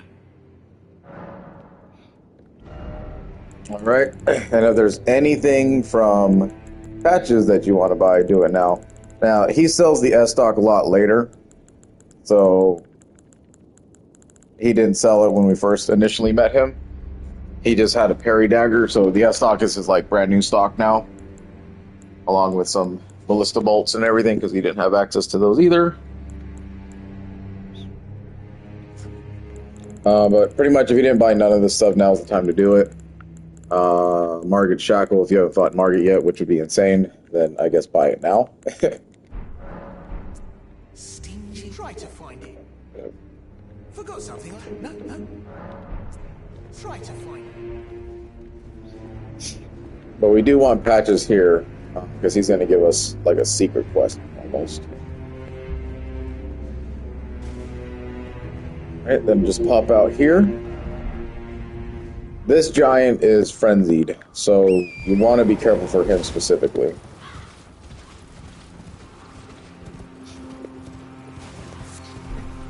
Just come out here for some volcano stones, crafting item. Then you get a little bit of these bushes out this way. So more sacramental buds if you're into the rot.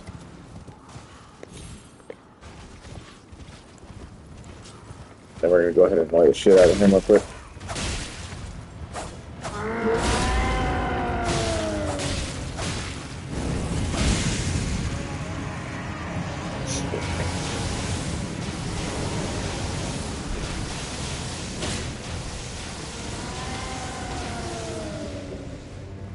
Like I said, he's kind of insane, so...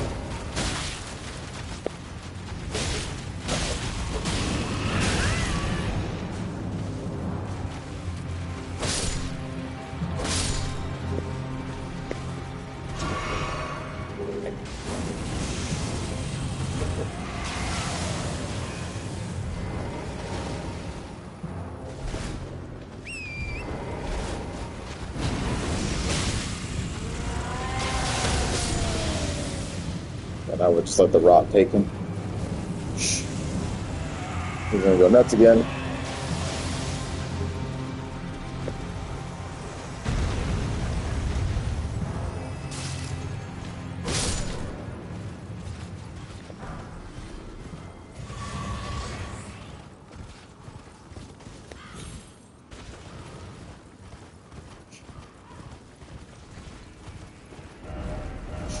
And I would probably consider him to be the more dangerous of the enemies around here, so... I thought this is a mountain of fire, but I hardly feel a thing. I have to head further down. So we see a message left by Alexander. And he is pointing in a different direction. So one can only imagine what we need to do there, right? Okay, then just kind of do a traversal around here. There is at least one thing we do really want to pick up from here, and it's a golden seed, along with a little scarab that you see running around. These dudes are, as ever, annoying.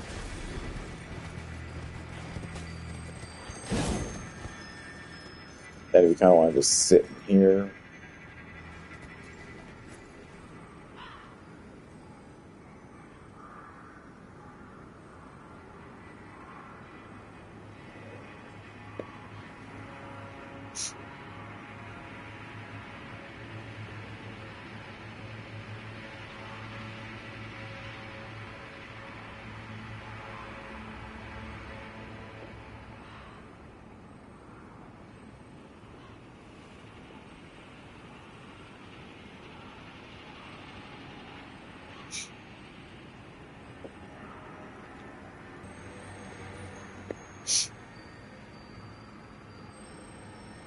Kind of get your sword ready. Through and through. Fire a mighty great arrow and can penetrate through enemies. So, probably another good ranged option. But you want this golden seed because now we get 5 and another flask.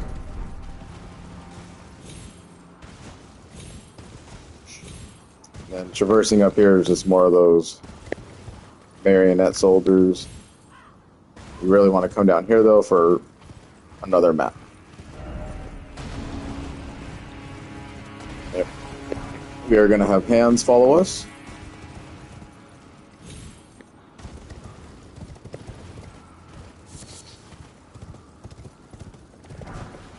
So they're popping out. I would just grab this. Ooh. Grab the grace.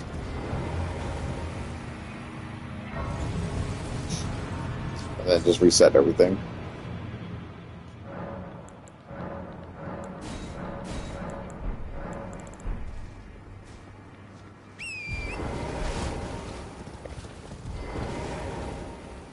Lord Rykard, if this putrid field of death is what your blasphemy would bring, then I can no longer abide. No one can.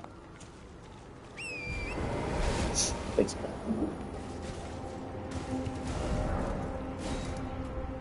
Now you pretty much got the whole of Altus Plateau under our belt.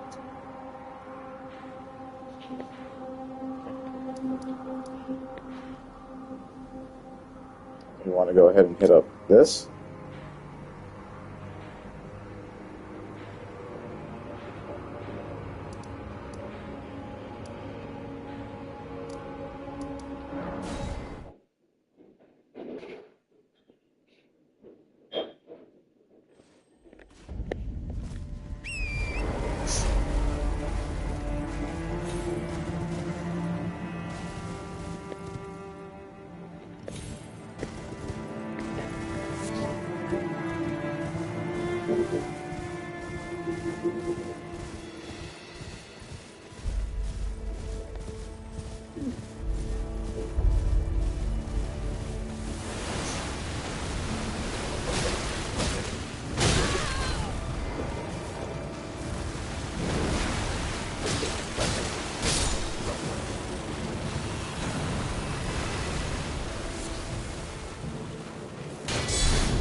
Alright, wound self to coat the armament with blood, then unleash airborne blood that causes hemorrhaging. So more for the bleed builds. Just another way to kind of get a free coating.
This tunnel will cost 2.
So I don't know what's up with this run, but since the beginning, we have pulled a lot of those low-sworn swords. Come on, 2, 3, 4, 5, 6 now. So the run was really telling me that I was ready for sword play.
I get the troll's hammer.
Weakness is strike weapon.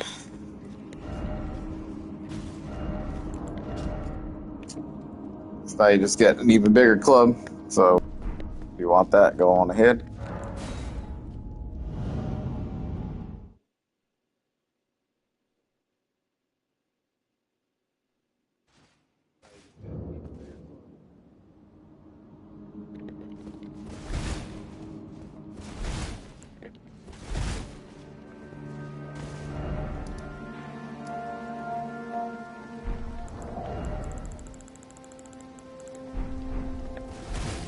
Alright, so pretty much all of the tunnels here have only produced us plus 15 variants of smithing stones, and you're gonna feel like your stopgap. Like how do you get the better versions, right?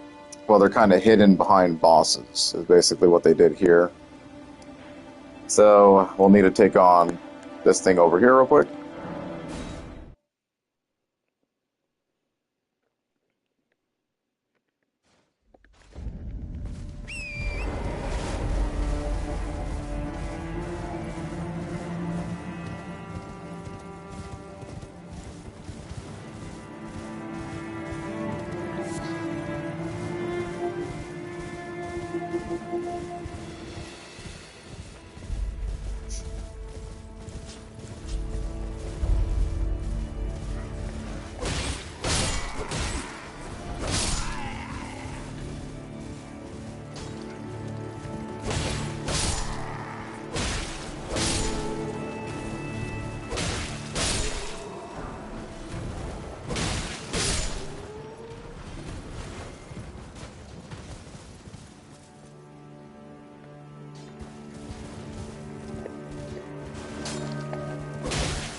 Yo, this dude right now, alright.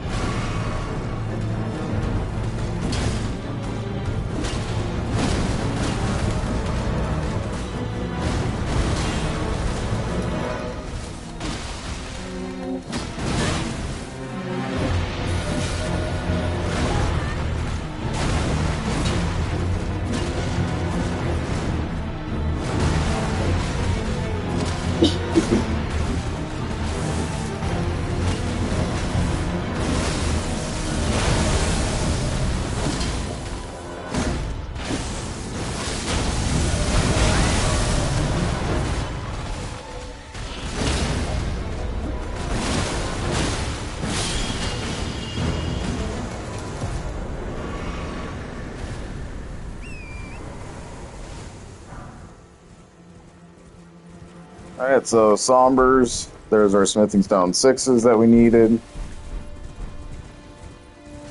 A little bit of an irritation boss there.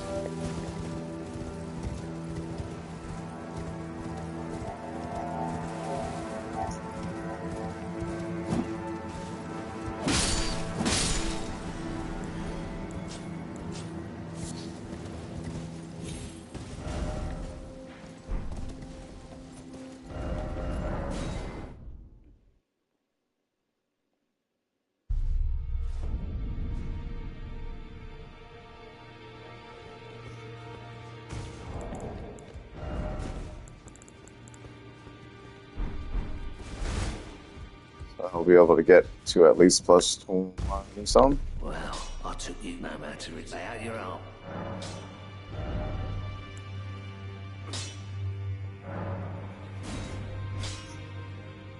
Then you see we picked up a whole bunch of 7s, so getting 6s for whatever reason was just more difficult.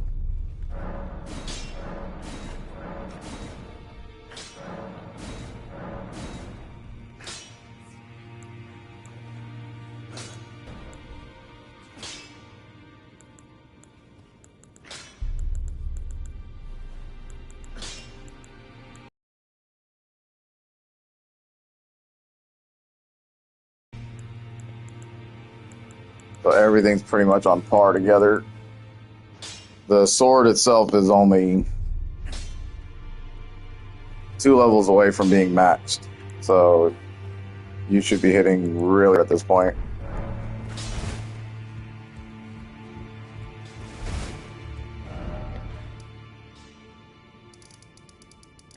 Okay. Now I want to clean up some of the side objectives like taking down this guy.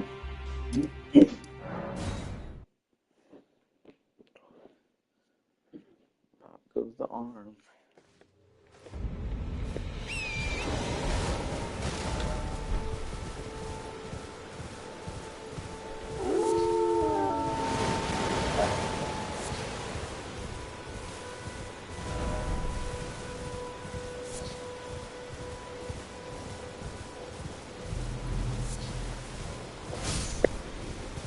So important to note is when you do these, you're going to initiate yourself as an invader.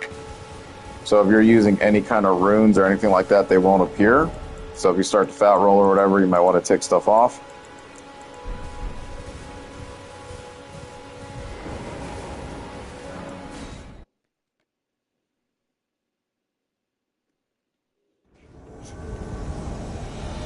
Look, we're still at a medium roll, which is great.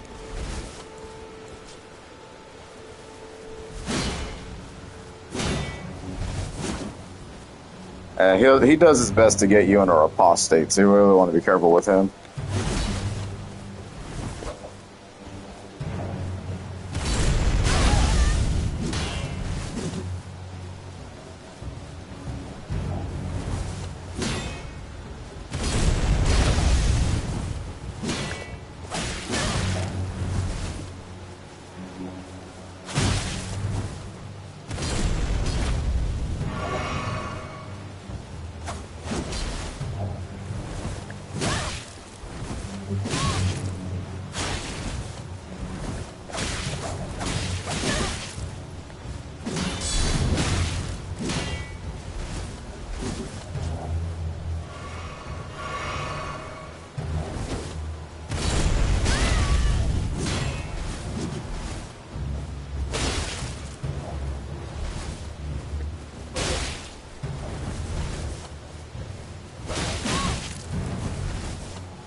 And pretty much if you want a stronger set of knight gear, now you have the scaled armor. A bit heavier though.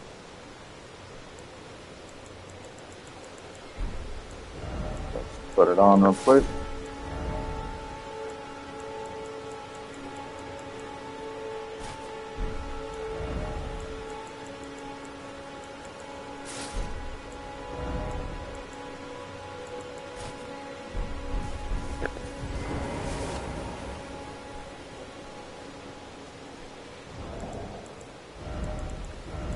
Pretty much more of a beefier set of armor at this point, but ridiculously heavy.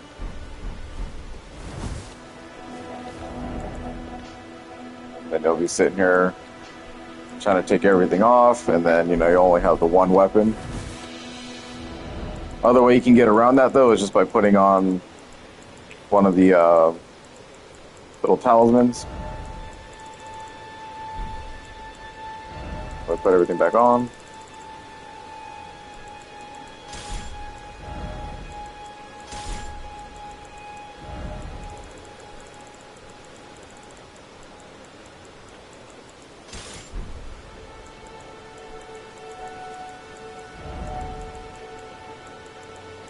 Not even that would help it, so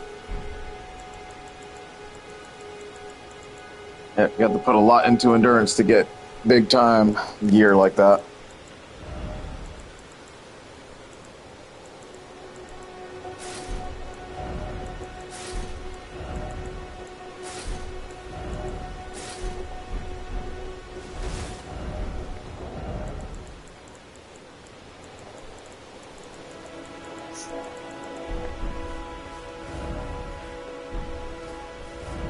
Then upon completion, you make sure you go back to the Volcano Manor, turn that quest in.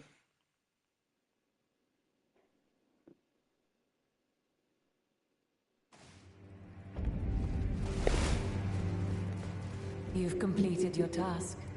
I am pleased. Now you are a recusant true, and a full-fledged member of the Volcano Manor. This is your reward, as promised.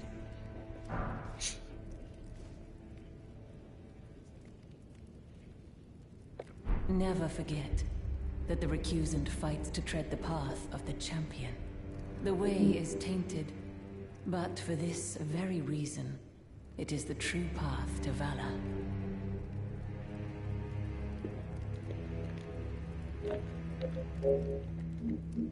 Now you are a recusant. I am pleased. Now you are. I am pleased.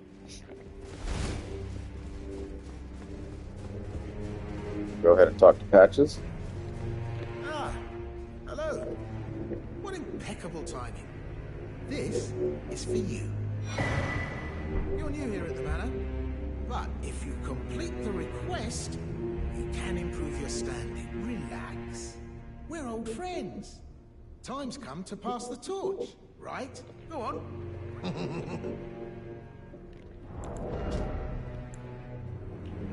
Incantation was your reward for that. The spell's not that great. So now we gotta hunt down a tarnish called Greathorn Tragoth. If you remember who that was, he helped us out in the fight against the Magma Worm Bakar. They can be found at the Ruin-Strewn Precipice. He's just a big hulking guy that can really just damage you in a couple hits. Pretty much your Havel fight. Hello again. That's right. Sounds here at the manor. Something beyond the walls. Like breathing or slithering scales. Oh, Fi, what am I saying? It just isn't possible. I must be tired. Sometimes I hear strange sounds beyond the walls. Like breathing. Oh, perhaps. She is alluding to more of a hidden path in this place. And you keep on picking up new letters, so this is Riley the Idol. Can be found in the Altus Plateau. So just check your map, and then we go on and take that tarnished on. So, you've blooded your sword in the hunt. Then I shall introduce myself once more. Banal. A recusant, just like you. Recusants have particular battle arts, styled to our methods of slaughter. Why not add some to your repertoire? You've come to understand now, eh? To take power and make it his own. The recusant must hunt his own kind. To raise the flag of revolt against this sanctified pillaging, we recusants must become the most wretched of predators. All you can do is laugh. And if you couldn't guess who he was, this is the guy that we met back at the War Master Shack, revealing who he truly is. If there was any Ashes of War that you liked from his set here, you can go ahead and just get them now. But I think the ones we found along our journey are pretty good. Eruption's not too bad. That's like that skill that was used from the invader we first met. Leaves a little pool of lava kind of on the ground.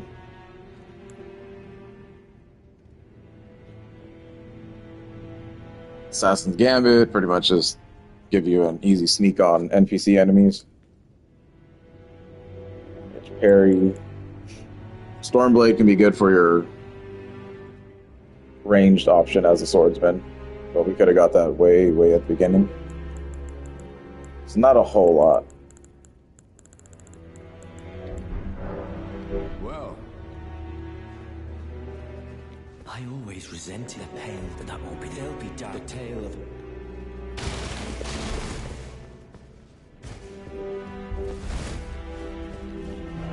Okay. Next thing we want to do is take on these requests.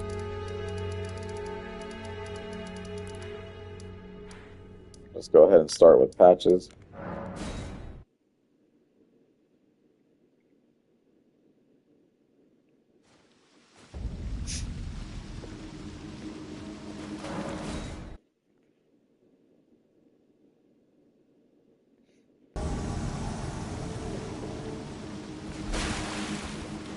This guy will be worth your time to poison or Scarlet Rot, because he's just an HP buff. He's really slow too, so...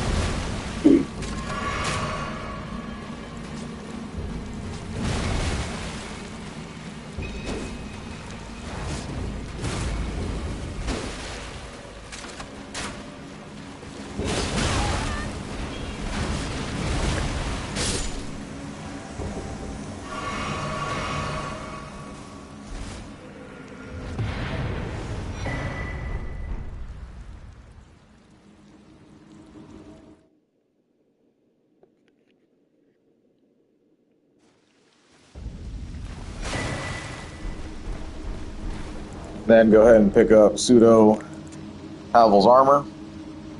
Obviously, it's going to be way too much. 26.5. I think the best armor set in the game, to be honest.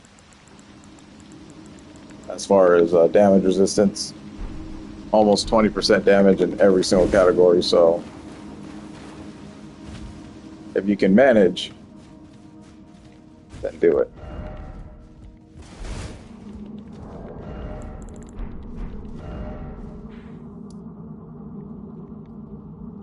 Then go turn that into patches.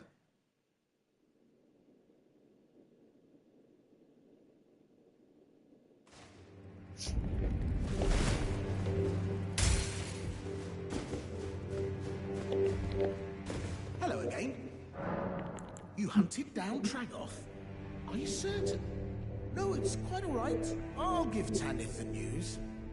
Have some rest, by all means.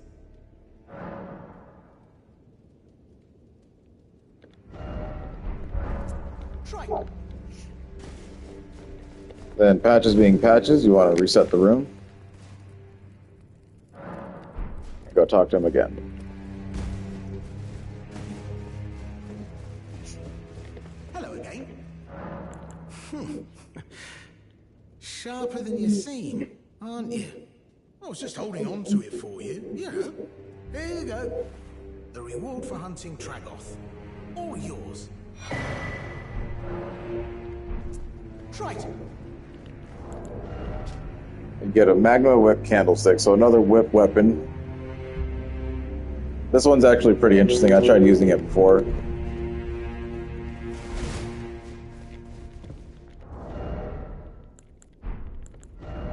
Dapples into your faith a lot. Dexterity weapon whip, so if you combine it with like the Yurumi or whatever, you have a really interesting build set you have going on. Whips are a lot more viable than they were in any Souls game. Okay, and then we want to check on Raya to see if she moved her location yet.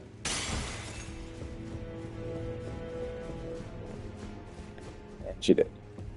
Brave Tarnished, what is your business here? I'm afraid this is not a guest room. What's that peculiar look upon your face? Goodness, am I still a serpent? Oh, how dreadful. How dreadful indeed. Oh, forgive my distress.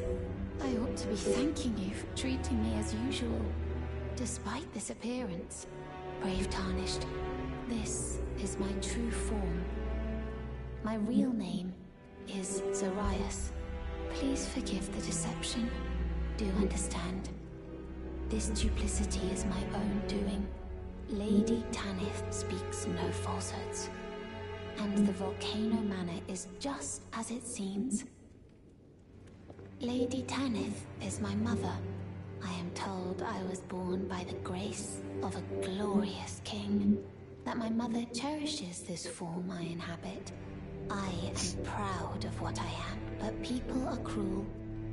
If they saw my true form, they wouldn't speak to me, and so I assume a guise when seeking new recruits. But you are not like the rest.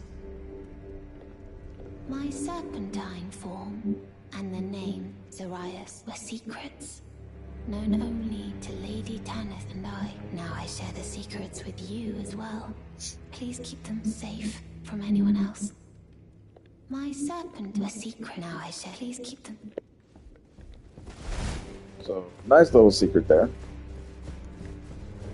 Then we see that Dialos is stressed the fuck out, so we want to go talk to him. Ah, it's you, is it? I'm terribly sorry. But would you mind giving me some time to... I haven't achieved anything at all. Even though I've dirtied my hands time and time again, I'm still yet to achieve anything. Perhaps I am a fool after all. No, it's worse than that. As things stand, I've given up on the path of revenge and sullied the name of my house. What an easy mark I must have been. How did it take me so long to realize? Honestly, there's just no end to my foolishness, is there? Perhaps I am a fool after all. No, it's worse than that. As things... What an easy mark. Perhaps I am a... No, what an easy... Okay.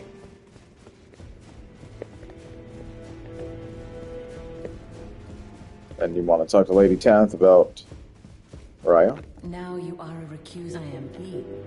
Did you see her? The girl, Raya, with her true face. Well, What do you want to do for me?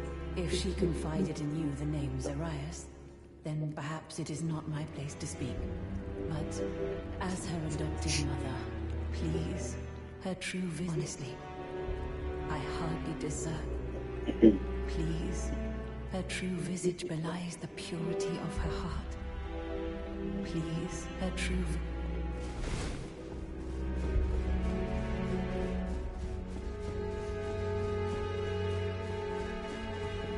My serpent were secret. Now I shall. Please keep them. Okay. Exhausting all the dialogue, go ahead and reset the room one more time.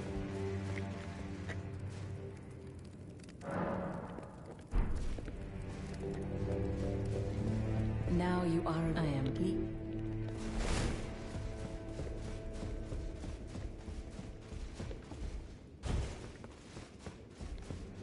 My serpentine were secret. Now I shall. Please keep them. My serpent were secret.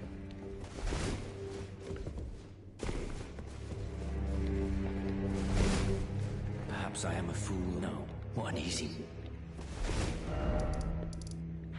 Right. Now we want to go take out the other Tarnish that we were given the mission for.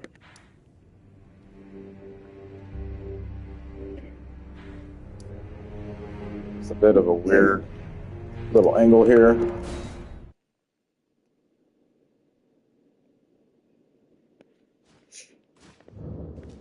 Ooh, that was close.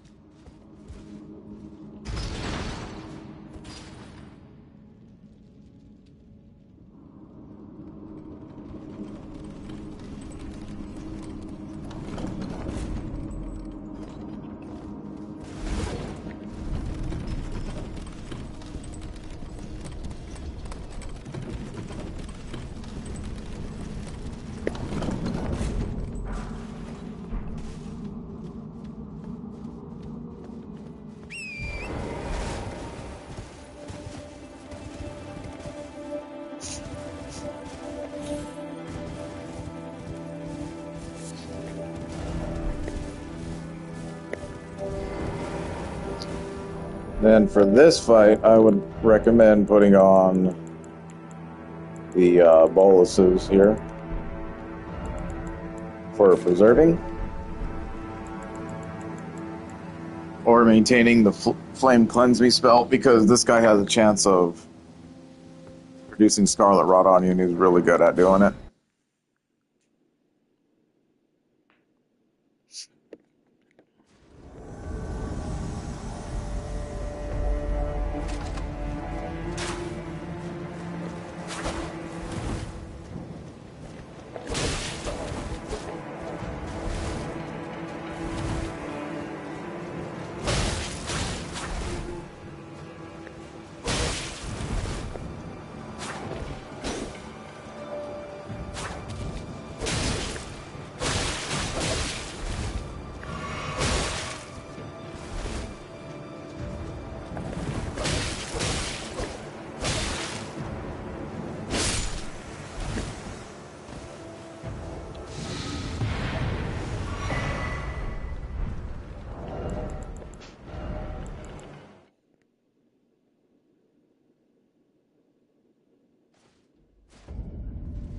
That'd be fun.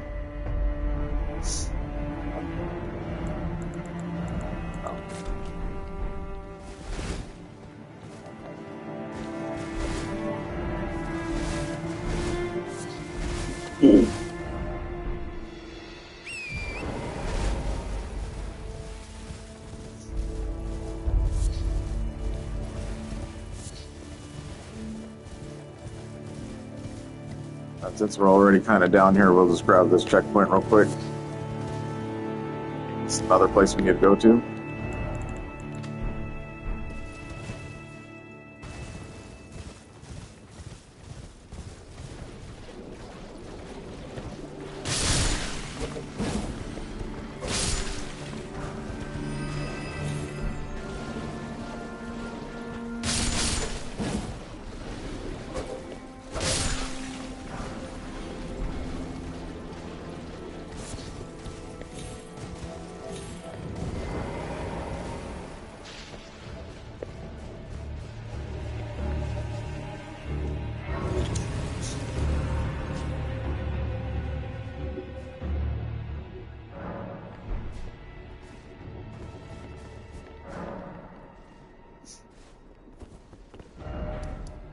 And back to the Volcano Manor.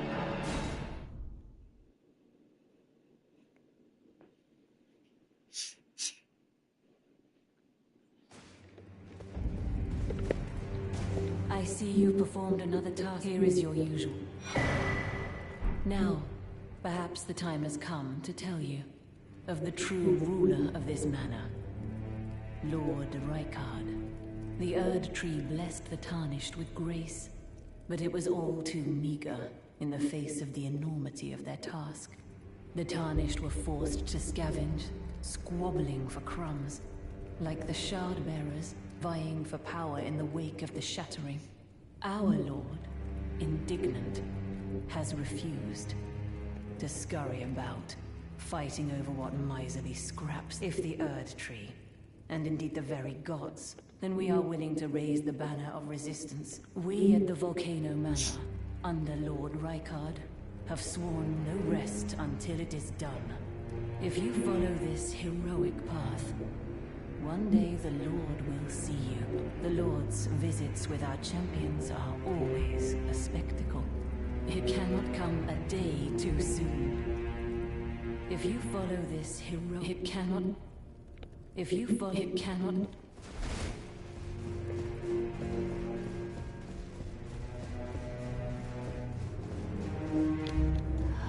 Forgive me. My mind never ceases to churn of late. I know I can trust you. I saw something slithering in the pitch black of night. It entered the room next to this one and never came out. If I'm not mistaken, it took the form of a serpent, just like me. Does the Volcano Manor hide some secret that Lady Tanith has kept from me? I realize that I shouldn't impose, but if you discover anything, would you please share? The serpent that lurked in the shadows that night, it entered the room next to this one, and never came out. Perhaps the manor yet holds some secrets. If you discover anything, would you please share? The serpent that it entered, perhaps if you discover...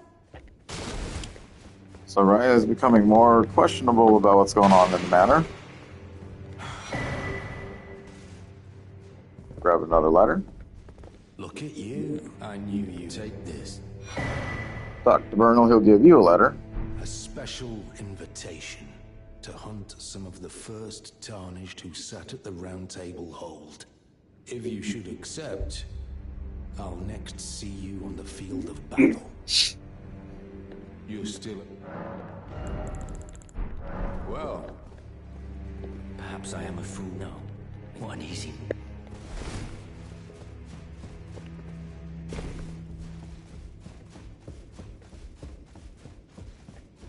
Then we want to talk to Tanith about Raya's stuff.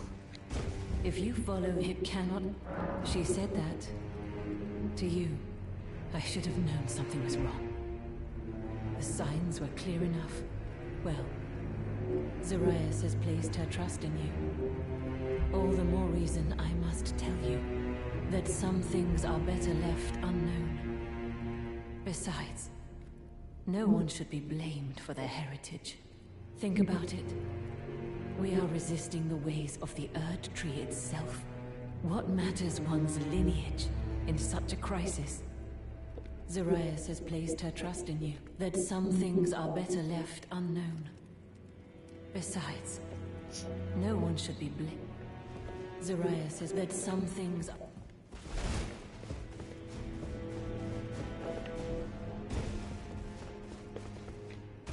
The serpent entered, perhaps the manor yet holds some... If you discover... The serpent, it entered the perhaps... So again, more pressing the idea that there is a secret in the manor. Thanks to our messages, you will know. Not quite ready for it just yet, though.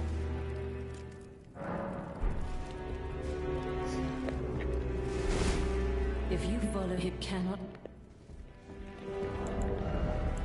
Alright, a couple of new things we gathered while we were doing all that stuff. So you got the vial.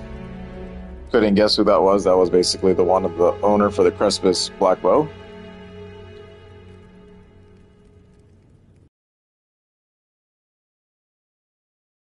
Like a sneaky approach, then there you go. Good for your dagger builds. Katana, that does poison buildup. So if you want a dual wield katana that does bleed damage and then poison, you can have a pretty wacky combination there.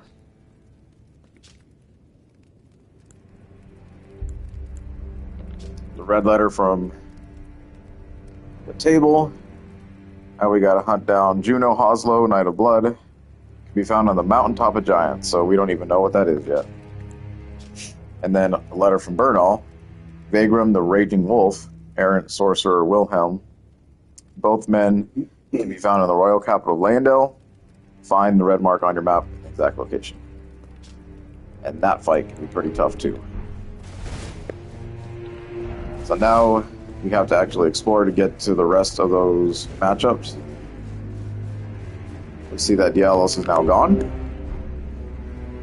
You're still alone? Well, And we're gonna go check where he's at.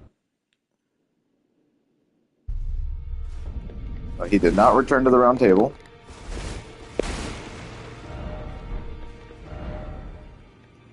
And as I said before, this is why we wanted Jarberg to be kind of later. Because he should be down here.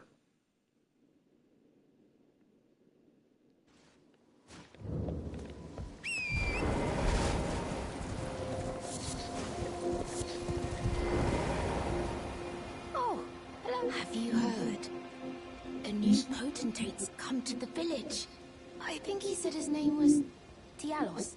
He seems a little down in the dumps, but his hands, as smooth as silk. I don't know. I'm a little disappointed, actually. Even though good Sir Dialos has a wonderful suit of armor, he says he isn't a warrior. And since he's a coward, he won't be fighting anymore. His smooth and silky hands feel nice, but I wish we had a potentate big and strong like Dialos is smooth and silky, but I wish. Hey. So how in the world would you ever know that he ended up here? You don't, unless you kind of look the shit up. Because he never makes note of a place with jars.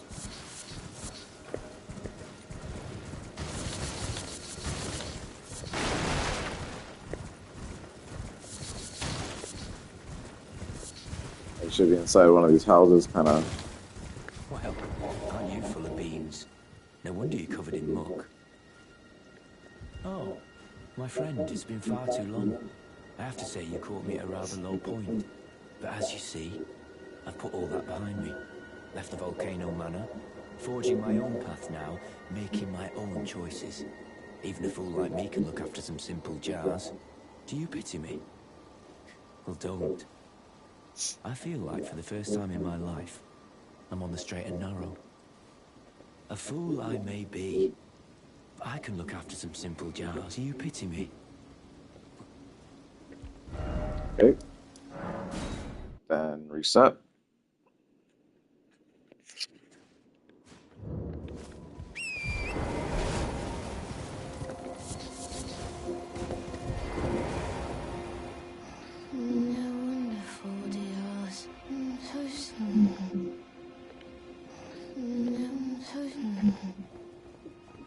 So we've seen the downfall of Dialos. He was never meant to be a warrior. Quote-unquote fake Jon Snow of this game. Definitely by design of George R.R. Martin.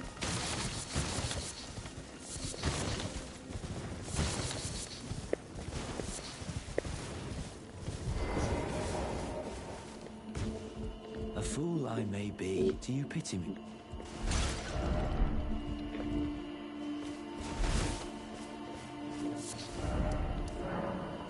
Reset him again.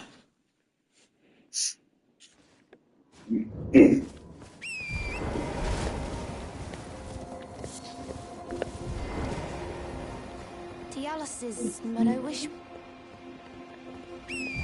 A fool, do you pity me? So then triggering the rest of this quest line, I think you have to fight a couple of bosses.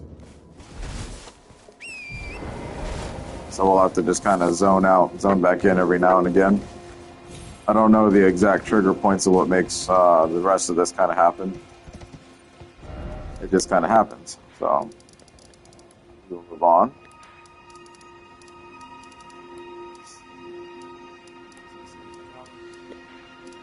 Go check in on Selin. It's been a long time since we've seen her.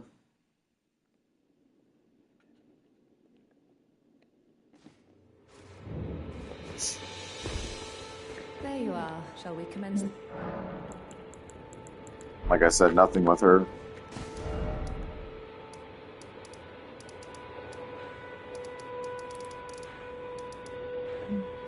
then if we look, we have a marker way out here. And the marker way in here.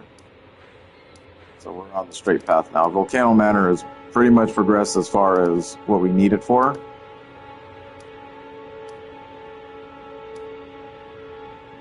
Now we want to explore all of the Altus Plateau next.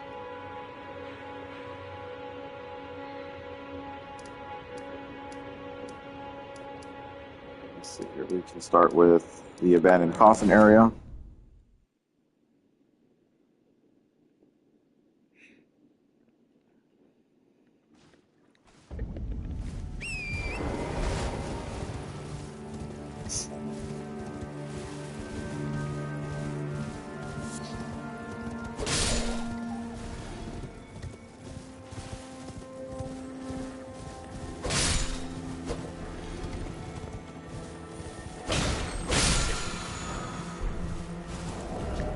Sacred Order.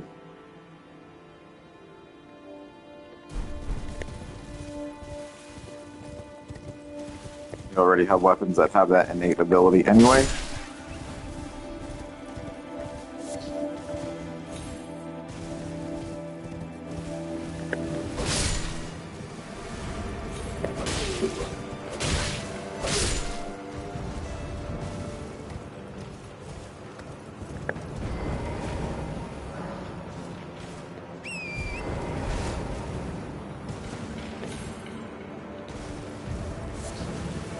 And as you can see, we have a few things we need to do down here.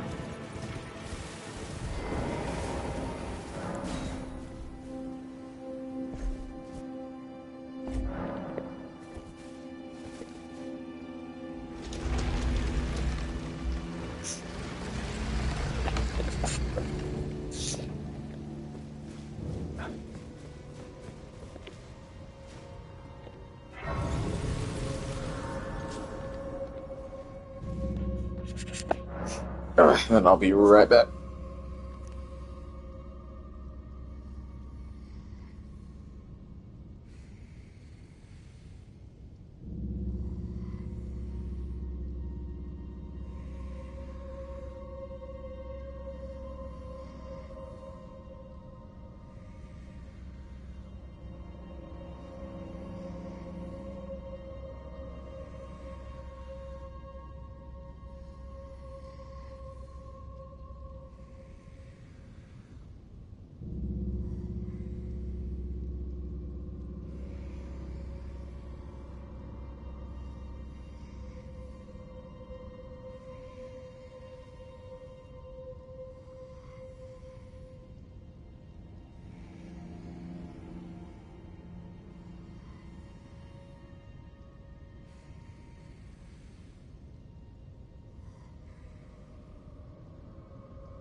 It's too smart of a kid not to, you know what I mean?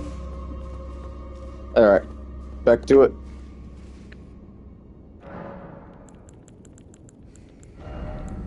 So now we want to start looking at different builds for our mace. Wild Strikes is kind of... You see how powerful Wild Strikes can be on bigger enemies and stuff like that. It'll always be viable to use. But Baleful Strike is probably really good. Because not only will it give us a holy damage type of weapon, but it also heals our HP.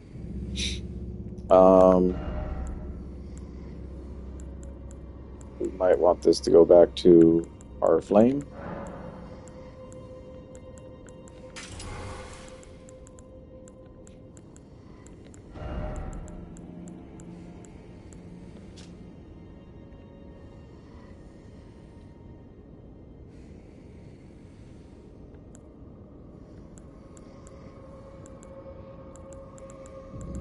We would essentially have to damage test these. I'm not sure the difference between the two. Then you got Golden Parry.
You get a free shot off on this guy if you want to use your bow.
coming down here, that guy would have ambushed us.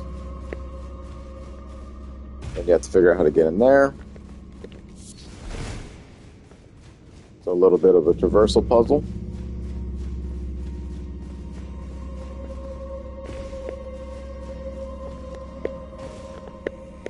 And if you target lock, you can see there's a little bit of enemies down here.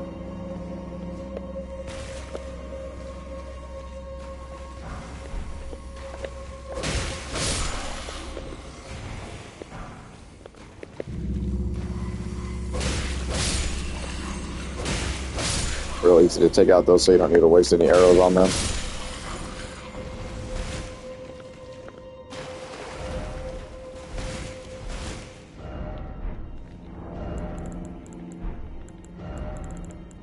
We get misbegotten ashes. So if you remember those things from that bottom fort in Limgrave, they'll just kind of fly around and shoot a bunch of arrows. Try to stab every now and again. Weak poise though, so I wouldn't choose them as an all-time ash.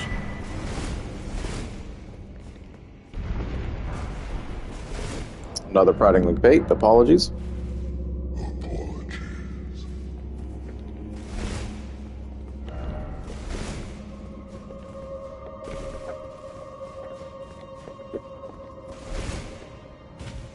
Then we're ready to boss.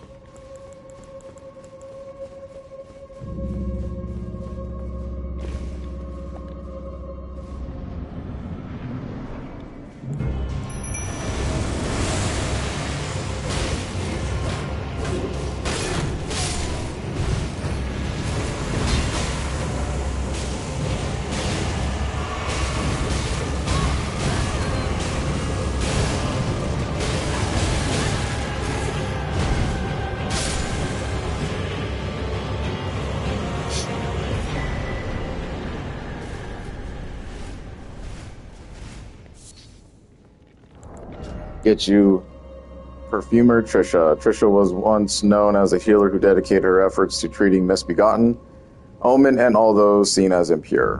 When her efforts failed, she was their companion as they died, watching over them to ensure they could pass peacefully, free of pain.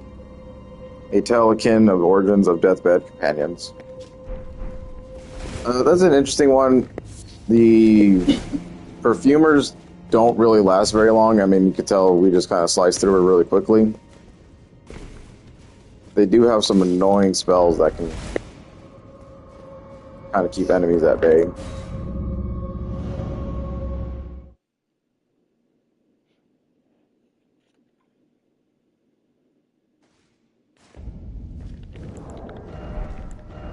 And then just nice little lore tidbits there about why there were so many dead misbegottens down there.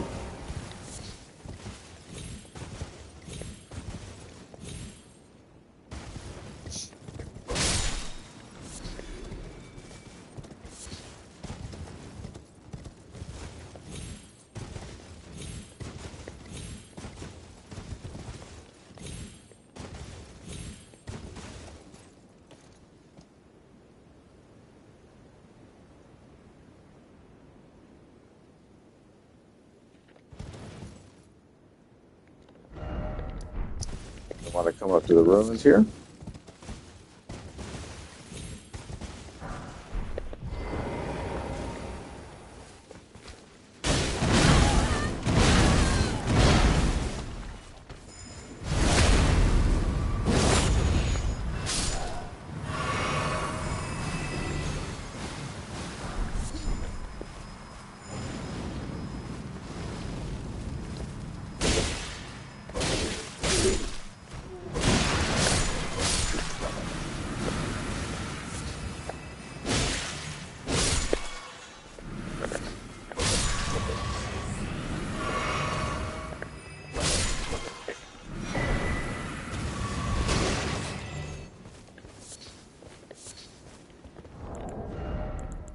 Doing that, picked up the Omen Killer set, so the only thing you're missing is a helmet.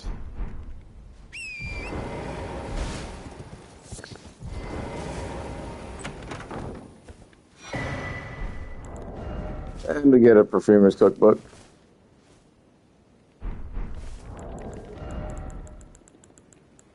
Pretty much you can start using the bottles now. This is when they become more relevant. The only issue I have with bottles are that they take a lot of FP to use. So unless you're using a FP heavy build, they probably won't be good for a warrior knight like mine. You're better off with just pots.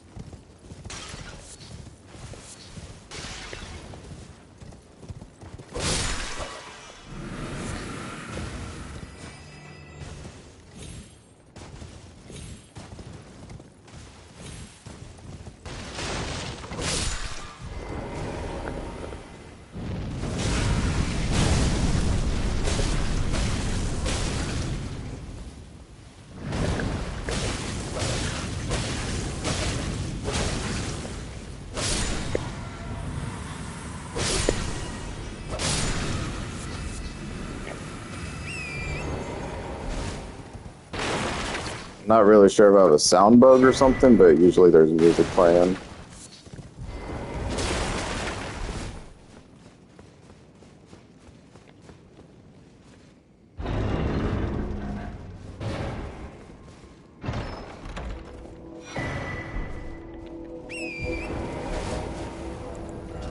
Okay, so if you really like the perfumer's stuff, then you can go ahead and put that talisman on it. It'll raise the potency.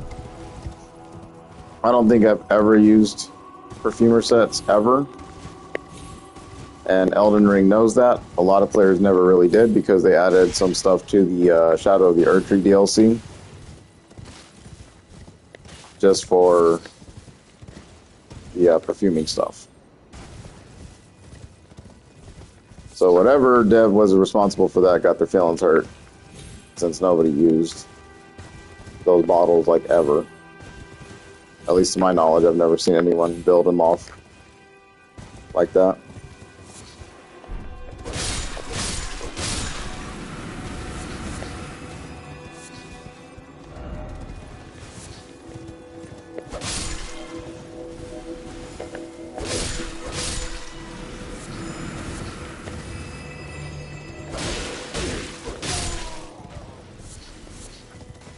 But you never eat breakfast.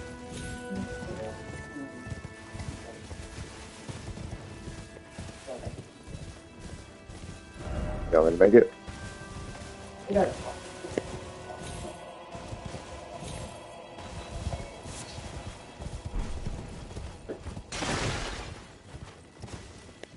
Good.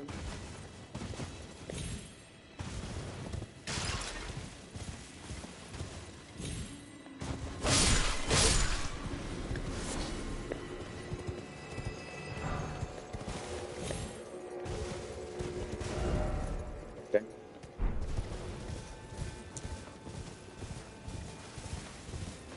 Then with the perfumer's area kind of done and over with, we want to go into a little cave down here. And then before you go into this cave, make sure you go to that merchant located over here, because you're going to need the sentry's torch for the boss.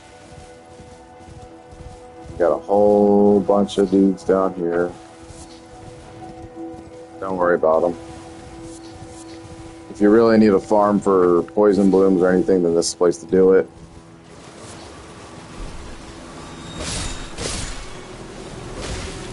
But being as upgraded as we are, you can still see it takes a lot to chop them down. In my opinion, not worth it. Want to rush to the corner, grab some Trina's lilies. It's been a while since we've seen these, so like I said, they are short in abundance. Get them mostly through Limgrave and Liurnia early game, and then they really start to fall off. Okay, Sage's Cave.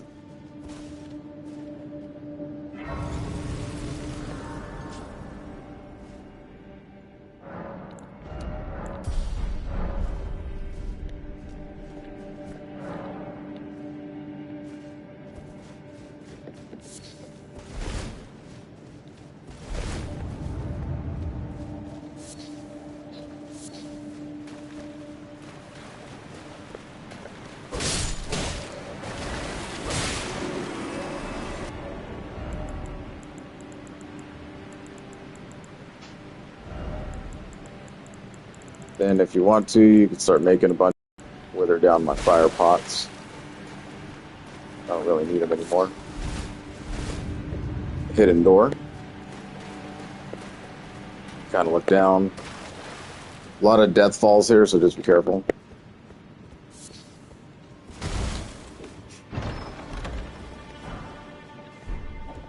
This is a really nice tunnel as well.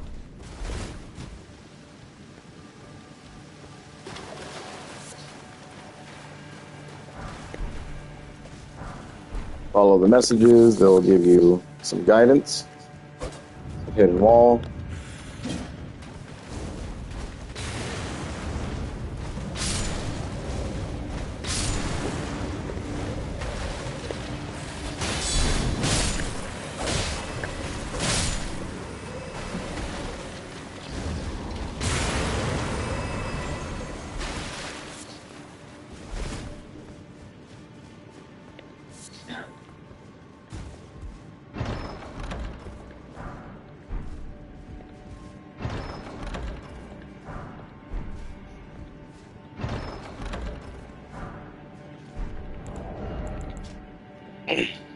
So just your standard black hood,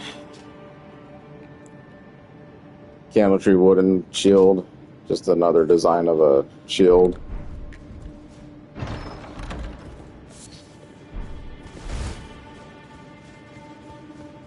So not much to it, but it is secrets and it is performance.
More secret doors.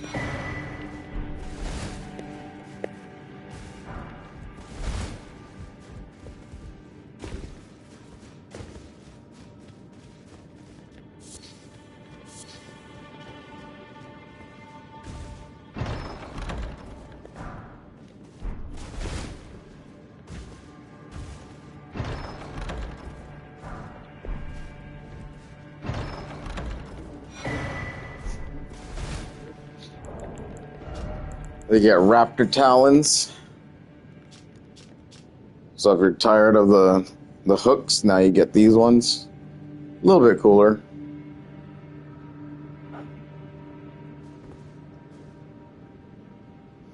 It's got an added bonus of jumping attacks, basically, and we'll see what it's paired with later.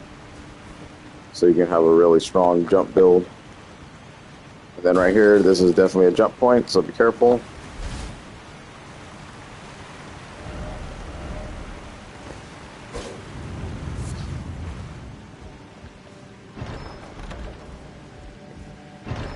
Then get Raptor's black feathers and the skeletal mask. So we read this as this strengthens your jump attacks. And then just kind of makes you look like a skeleton man. So this uniform in conjunction with this weapon, and then combined with the claw talisman, will give you a considerably dangerous jump attack setup. And it's actually pretty popular in a lot of light builds. So you'll just like jump around the arena, do the heavy jump R2s, and you'll just poise break everything pretty quickly, even like the final bosses of the game and stuff like that. Really good for like speedrunner setups. Okay, then come through here for a little bit of a boss fight.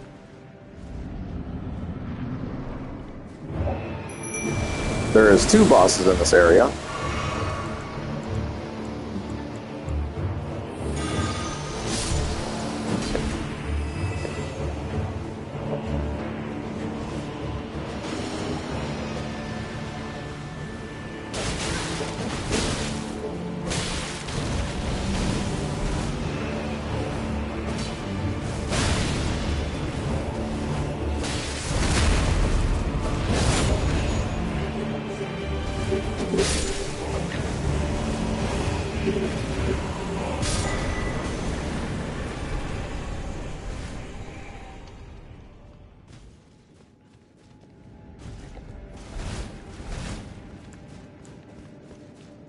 Then if you need a reset, go and reset yourself.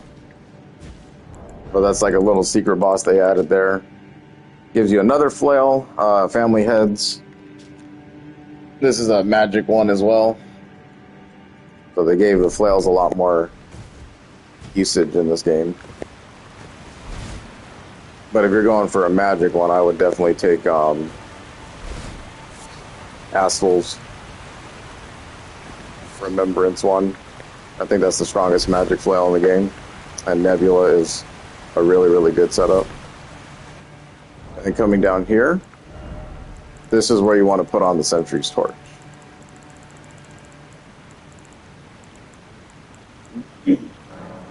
So you don't need to have faith requirement to get the most out of it. You just need to have the torch on you. Okay, so that's going to make us fat roll.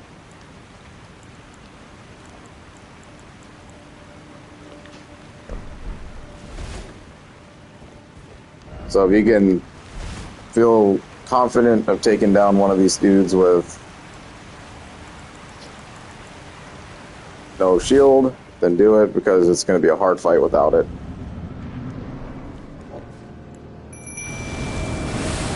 Summon will help you out.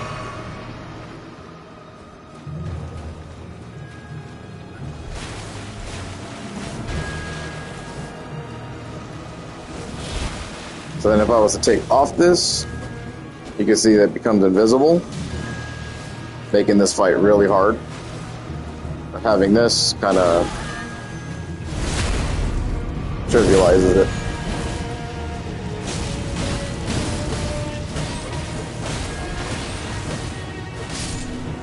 And yeah, nothing.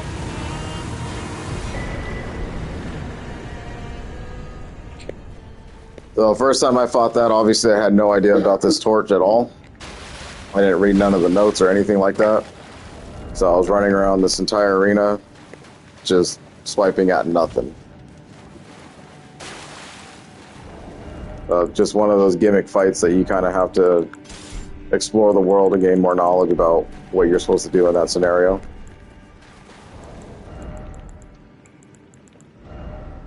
And that being like the 4th fight against those dudes, they all have the same moveset, so you shouldn't be struggling anymore with taking them down. Electo was probably the hardest one that you'll ever come across in the entire game.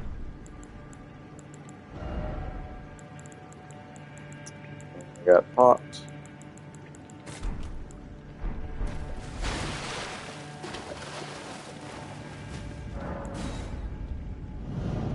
I'll take a look at what it dropped.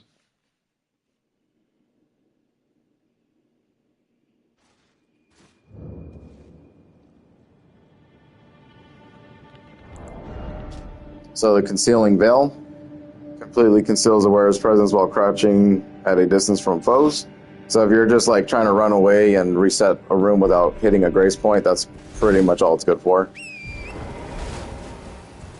The assassin setup in Elden Ring leaves a lot to be desired, because the game's not really like a stealthy type of game. You're going to get thrusted in situations where you're in one-on-one battles, you know, small or big arenas.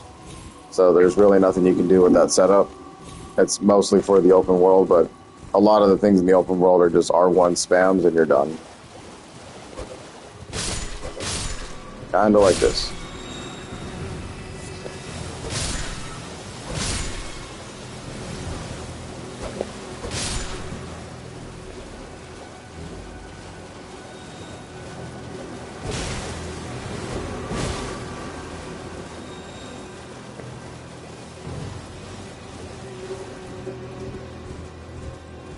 And unfortunately for that giant side of the Altus Plateau coming up here, there's really nothing else to explore over there. There's a little bit in the graveyard here, but also kind of negligible. I just want to reset things.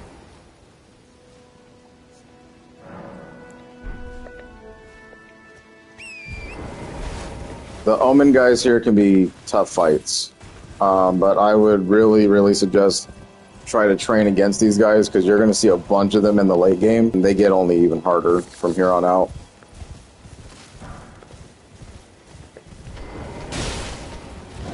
You just want to get used to their movesets. And then before they get up, take pokes. But later versions we'll see, they'll like start spewing out this weirdo flame on you, and it does a lot of damage.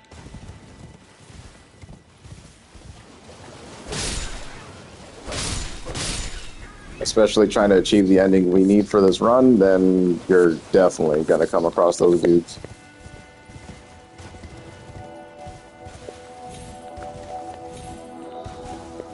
Just take some time to explore this. There's only one key item down here.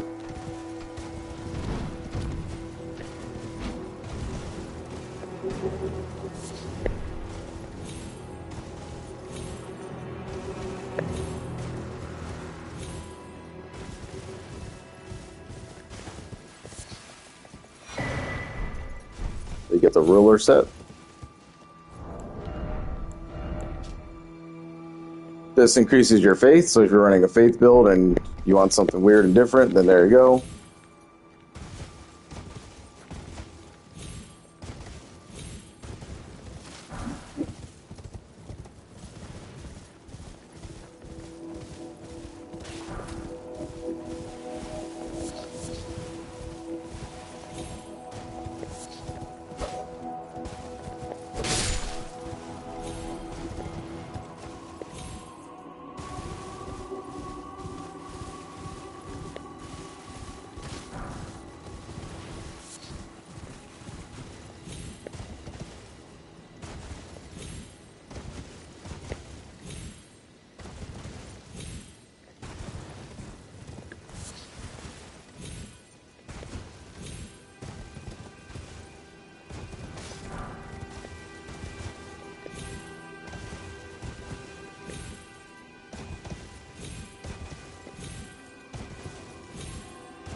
Big open zones don't have anything to them.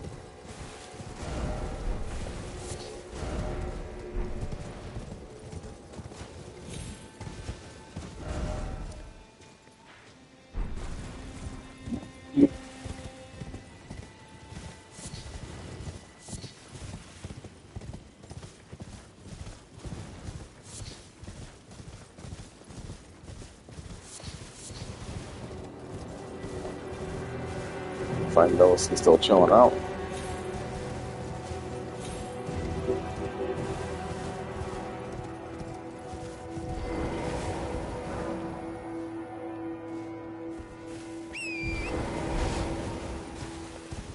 Get a message that the beast eye is quivering, so you can potentially know what's coming up here.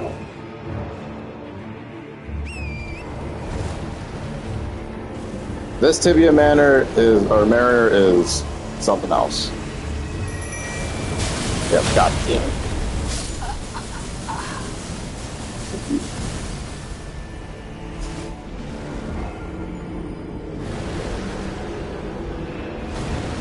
So I should have been more cautious and summoned behind a building before I did that. Sometimes it leads off with more of like a slam than doing whatever it just did. So you get Kamehameha pretty easily.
Very odd placement for my rooms right there.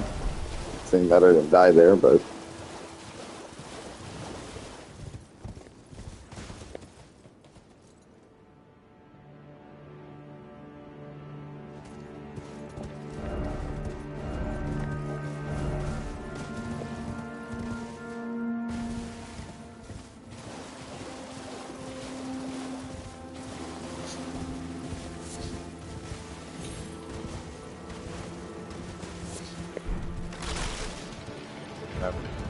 We're just gonna have a bunch of skelly boys that just pop out of the ground.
And then the Pearl Drake +1.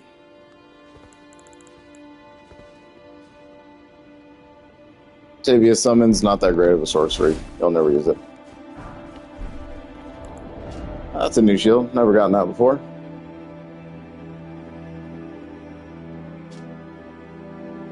(92) resistance on physical. That's terrible.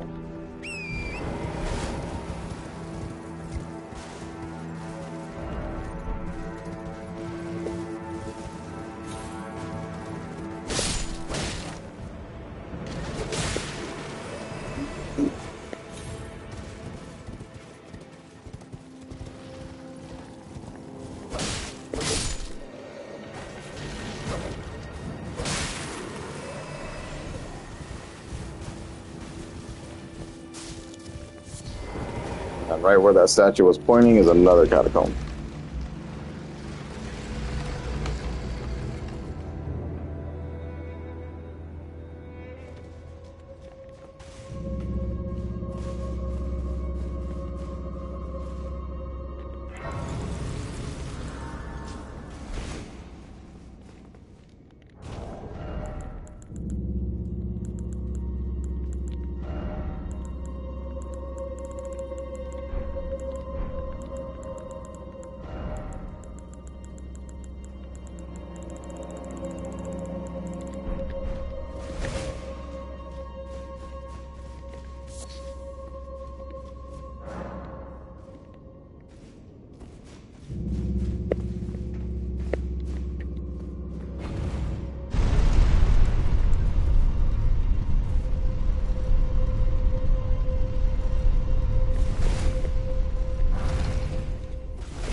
No elevator games here, so I don't have to worry about those.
Got a knight down here.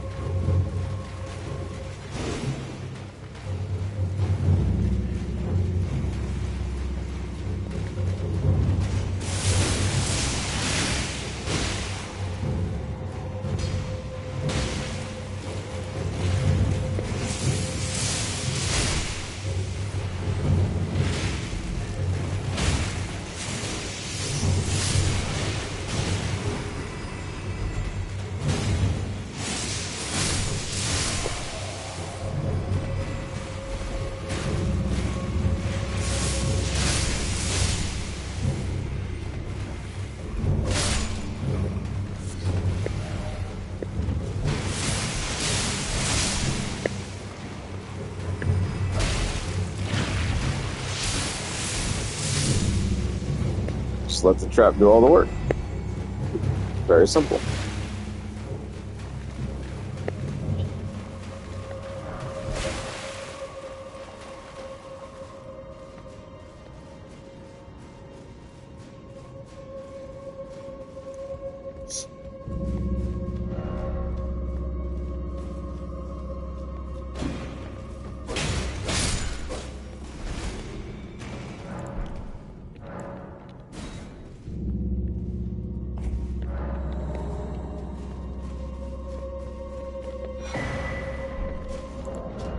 Get you the lightning scorpion charm.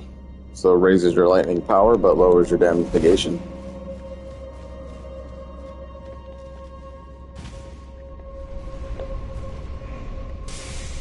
And here we have an elevator trap. I'm gonna ride this to the top.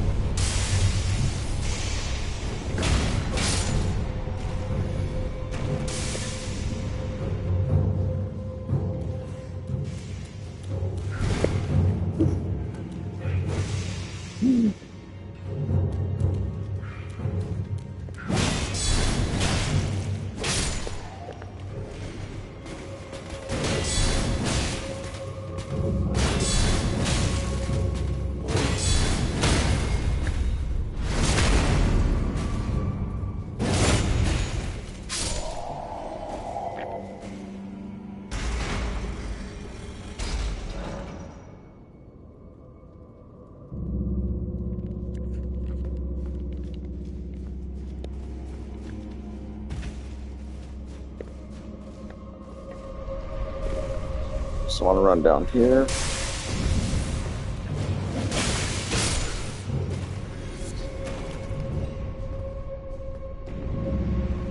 You have to do this a little quickly, kind of drop.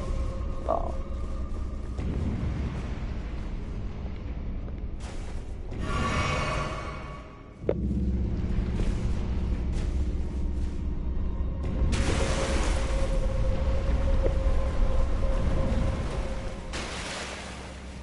And just watch the zombies, they grab you and it hurts.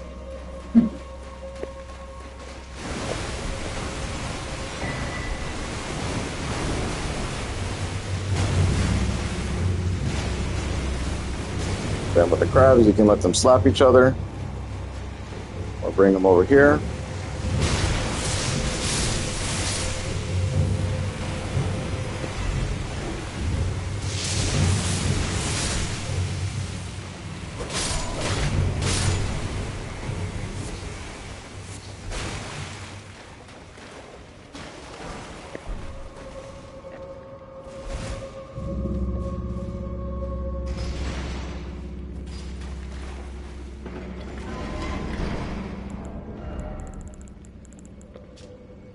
Okay.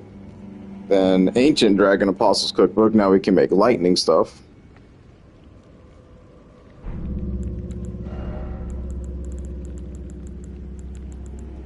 The lightning grease, same as always.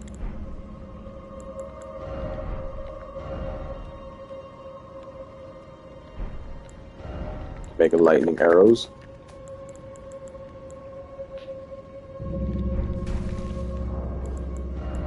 Like a few just to have coverages.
Then we get our glove wart. Little too late in the game, in my opinion, but yeah, you get the regular 1, 2, and 3.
I just kind of want to explore buildings. We did it last time. They don't really have anything important though out here.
Take the time to kind of look at the interconnectivity of it.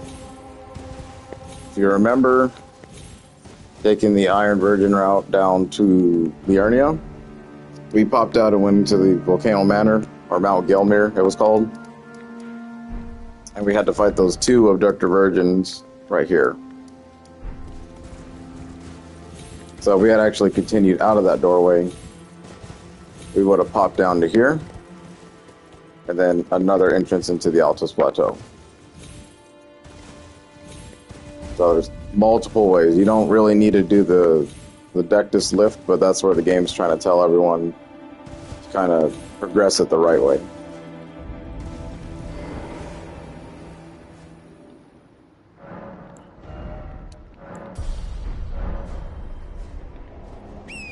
One more HP, and then we can do whatever we want with that.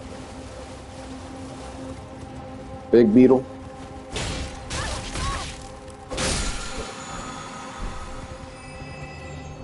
More Ashes of War for our bow. Barrage. So Barrage is pretty cool. Usable on light bows. You just shoot a string of arrows as long as you have the arrow count. Really good for infliction. You're trying to inflict things like Scarlet Rot, blood, or whatever. Just a faster way to build it up.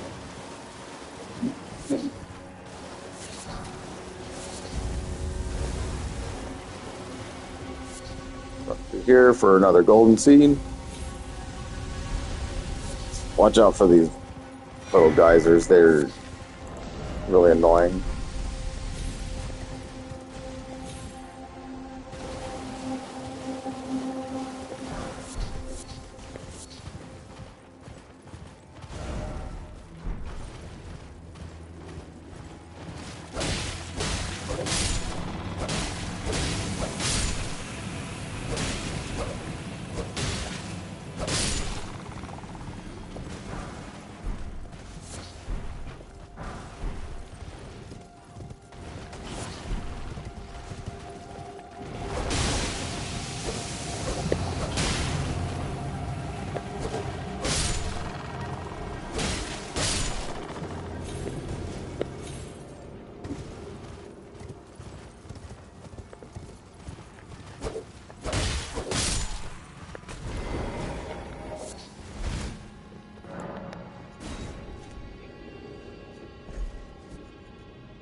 Like I was saying before, if you were struggling with the Lake of Scarlet Rot, this is the uniform to go get.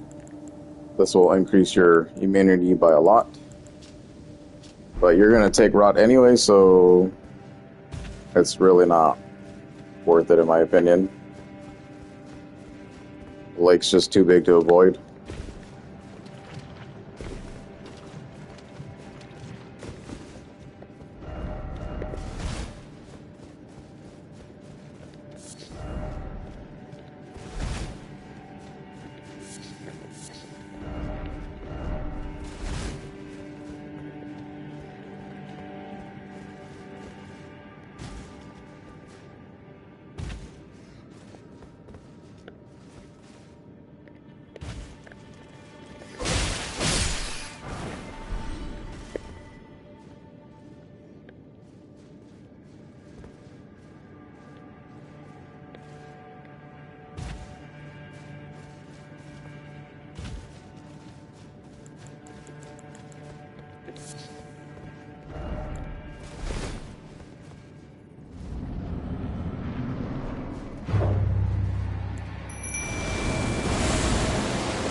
Man, we've seen hundreds of these already.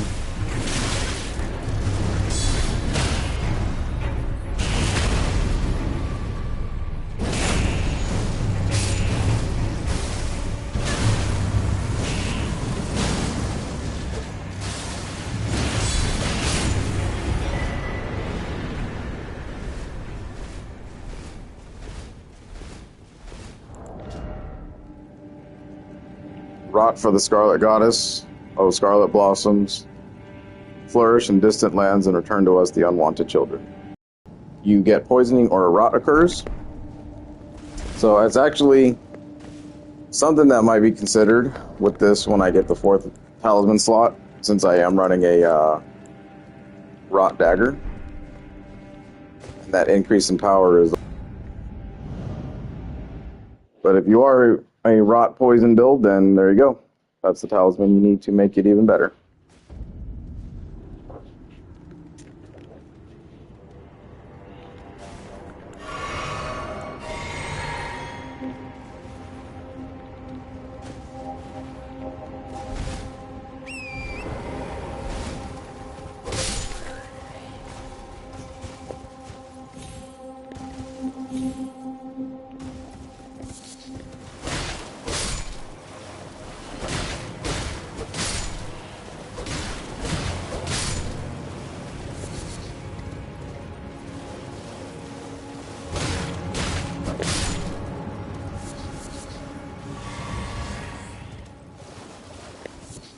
And more zombies to test out any of your AoE spells, AoE attacks, anything like that.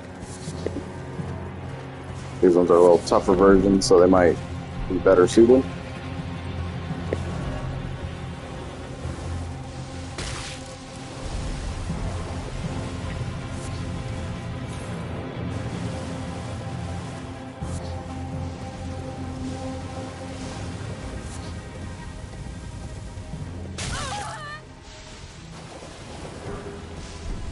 Yeah, I don't know why the guys will do so much damage, but they do.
This is just a mini castle, so you just kind of explore it if you wish.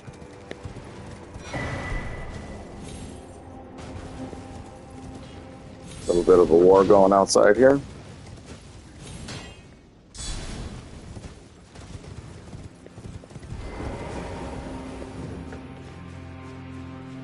This guy could be pretty tough, so just watch out for him.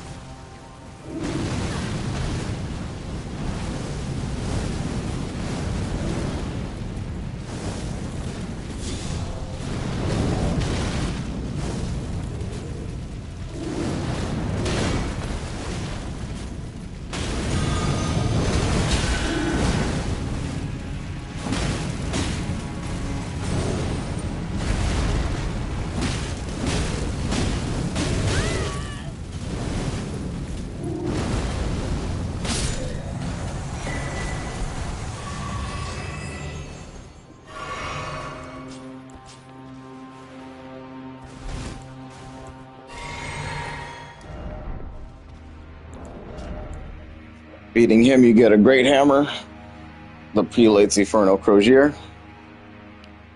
Fire, really enough, not a fire weapon, but a huge strength weapon.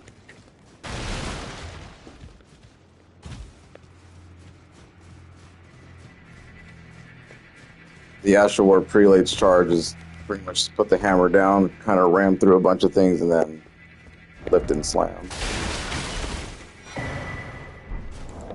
Armor Book 7, get the Giant's Flame Fire Pot. And then that one is basically the best version of the fire pots. But you have to use Fire Blossoms to do that, which we don't have a whole lot of access to.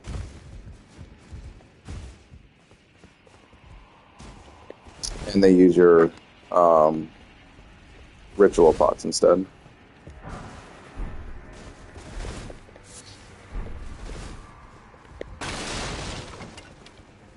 See a little dialogue at the bottom there.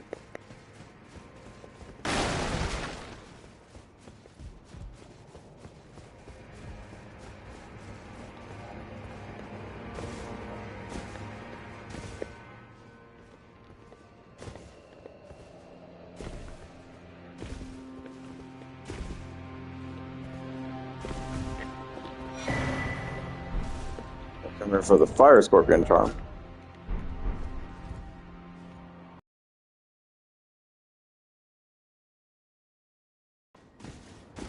So he was just saying that no one's going to find him.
A little bit of a special open world fight right here. You want to have your summon ready.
So bleed and dragon wound grease are the best things you can do with those.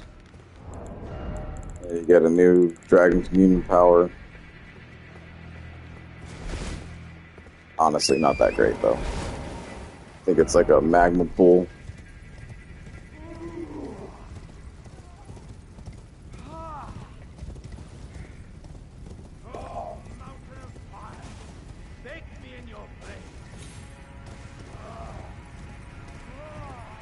You got Alexander being a fucking nutball out there.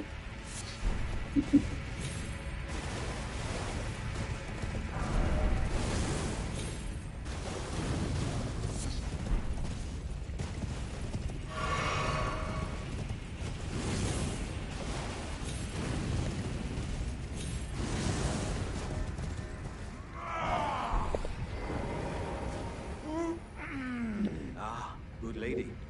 What business might you have in such a place as this? I hardly think you're here to temper yourself with flame, considering that fleshly form of yours. Your timing, though, is impeccable as ever. I've been making just the thing for you on my journey here. Take it. I'm sure it'll suit you to a T. And you get the jar. It's hardly more than lukewarm here. I won't be able to temper my body such that it'll never crack again. Perhaps I'll head eastward. There's an old saying I've caught wind of. Above the lofty clouds, the icy giant's peak doth soar. Here lieth the flame of ruin, which ever burning roars. Perhaps I'll there's an old above the Perhaps there's an old saying above the You gotta do this in order to progress Alexander's questline even further. Then you get the Jarhead. I think everybody knows what this is all about. If you've ever seen the game, then you know what I'm talking about.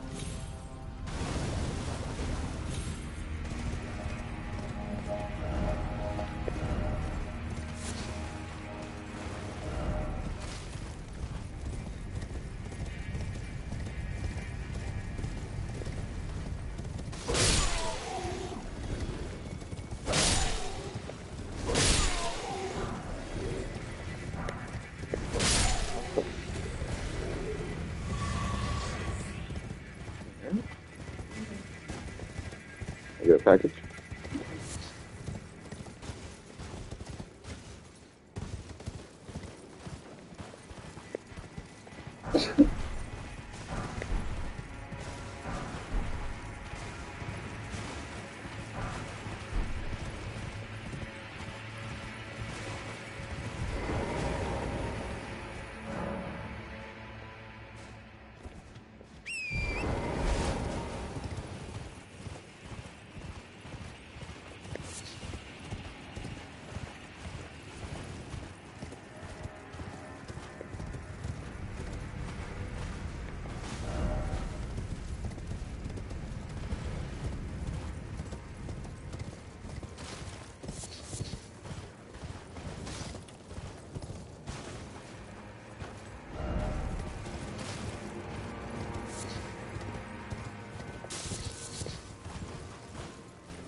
It's kind of a random incantation just laying out there, or sorcery. Rolling magma, just shoot a fireball that leaves a lava trail behind it. Those kind of spells aren't really ever that good.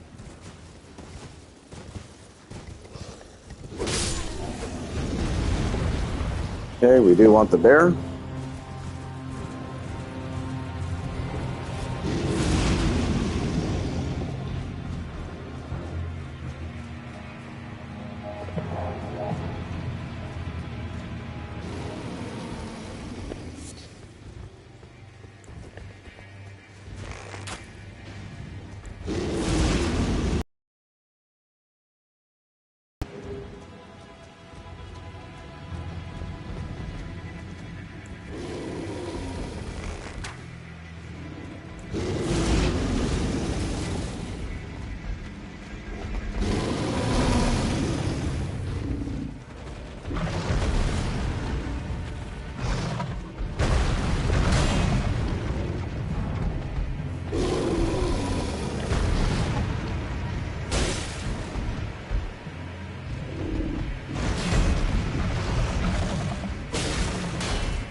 holy crossbow.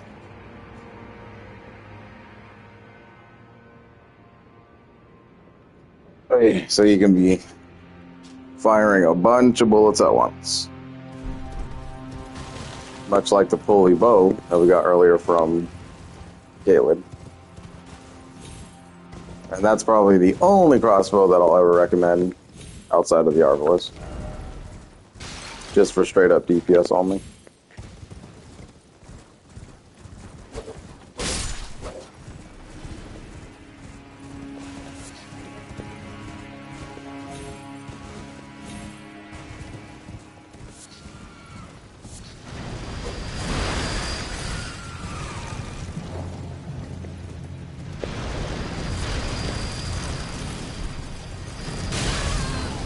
Where'd you come from?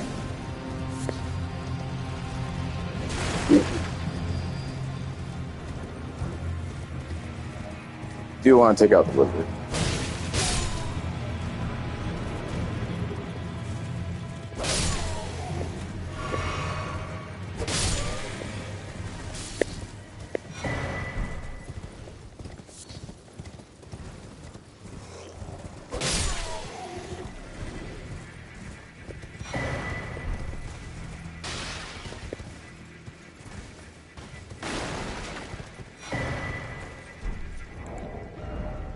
Alright, so this prattling pate, the You're Beautiful, is actually important for Bach's questline. You're beautiful. If you want to stop by here to at least grab that.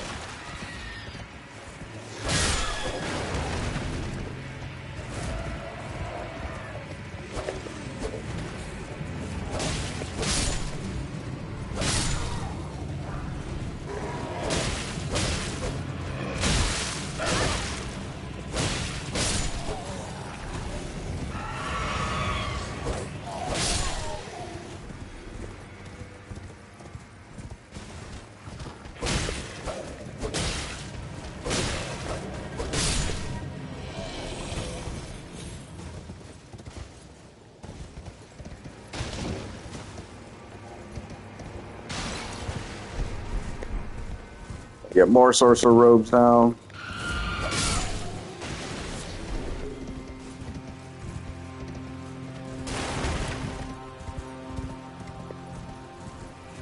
We're inching closer to a little open world boss fight here.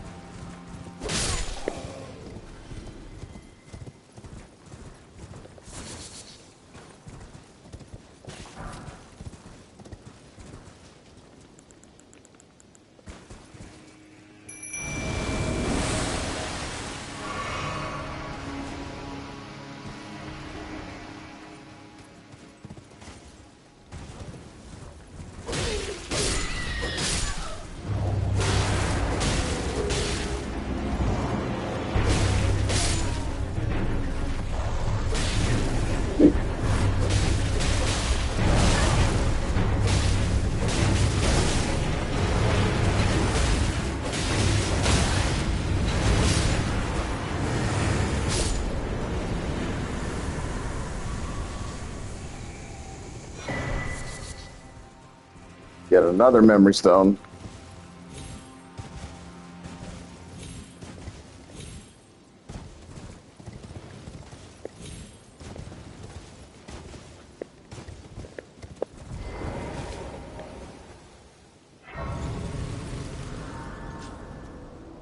Alright, so discovering this sorcerer guy is going to, for whatever reason, start Sellen's questline.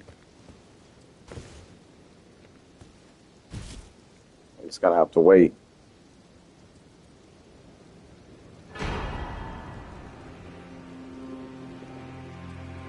And he'll give you that, what you need, because this is a legendary spell.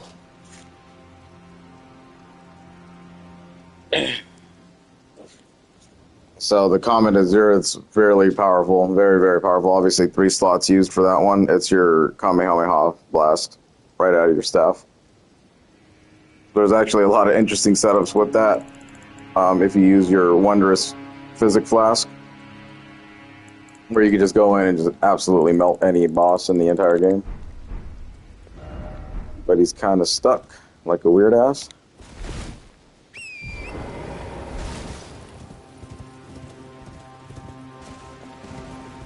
We just come over here. Grab the room. Then we'll explore these.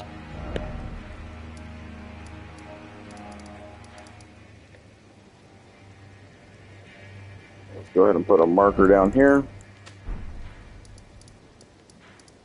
Now you want to go back to selling.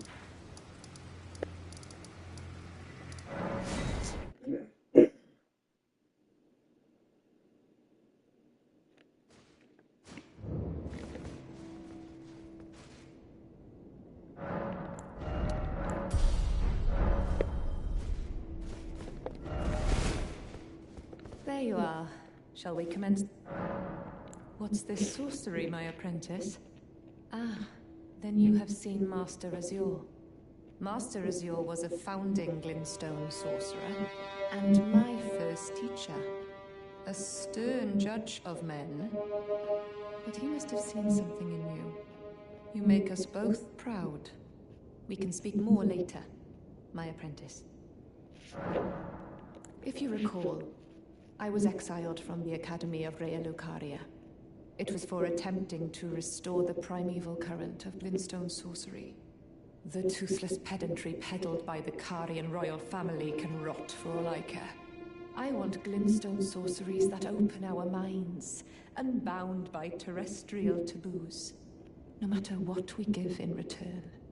My apprentice, I presume nothing. Teacher and student are not bound to tread the same path. But hear me out, my apprentice.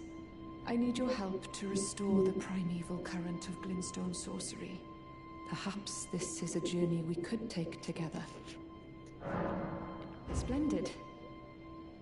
I thank you. This pleases me. It's been far too long since I found a fellow kindred spirit. You must have a fabulous teacher. I need your help, my apprentice. Master Lusat is another founding Glintstone sorcerer. And like Master Azure, he was banished from the Academy. Now he languishes in prison somewhere. My apprentice, can you with this Glintstone key? You should be able to cross the boundary that encloses him. I need him to restore the primeval current of Glintstone. He's nigh a child of the stars. After his expulsion from the Academy, a place called Sen. Thinking about it wouldn't be too... Alright. It was crazy how one NPC kind of just made the one that we met way early in the game all of a sudden start talking to us. But this is why we needed to mark down Celia Hideaway still.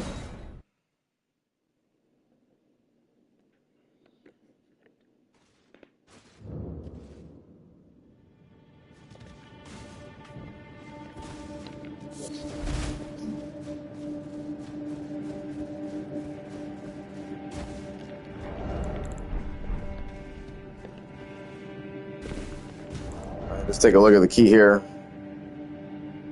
To just give us like a hint of where he might be at. But we already know where he's at because we've shown it before.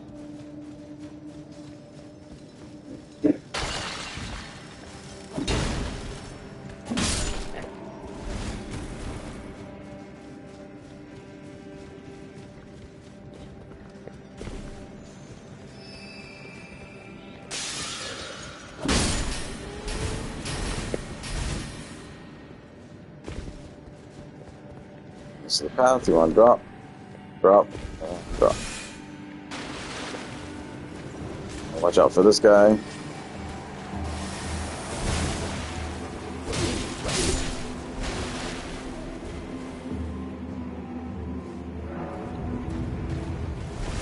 And this is where Master Lusat's going to be at.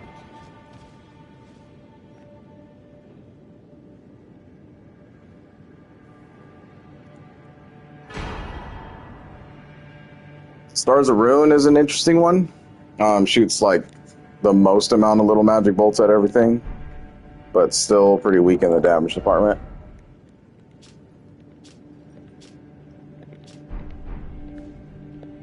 And then just keep in mind we are going to keep a marker here because there is another thing we need to do right there.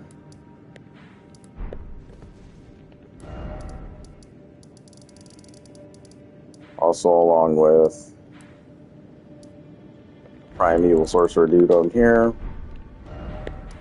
Now we can go back to selling.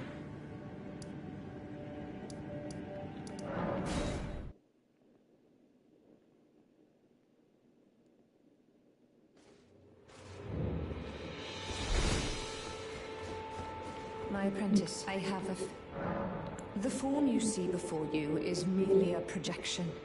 My body lies elsewhere, but the Academy's shackles prevent it being moved. My body is on the Weeping Peninsula at the southern tip of the lands between, imprisoned in the ruins just down from the Church of Marika, past the plain of the Wandering Mausoleum. Can you make the journey to my body? I have something. Who could have guessed? You have my gratitude. I am truly pleased to... This is a... So give you that. This brings us the bodies of Masters Azure and Lusat can be admitted to the Academy. If only I could undo these wretched shackles. My body is in prison. Can you make... I have something. Okay, then just as we found a long time ago, we gotta go back down to the Witchbane Ruins. Easiest approach is from the church.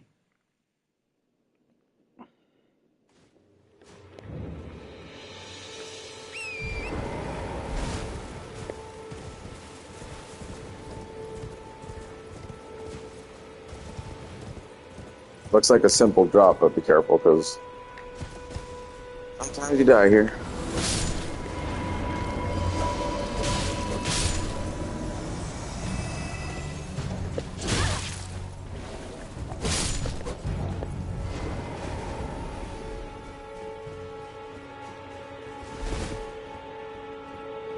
My apprentice, thank you for coming. These shackles take a toll on us all. There is something I need you to look after. My primal glintstone. A star has fallen, and my fortunes waver. Someone may come for my life, and so I entrust it with you myself. Then you want to take it.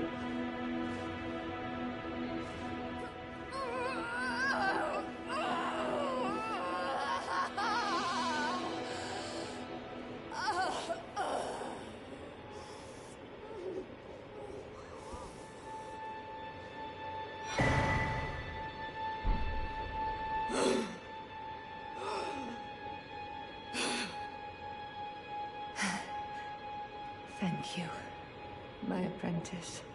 This is my essence. Please, treat it with care. Treat it what you hold is my very being. Treat it what you hold. Okay.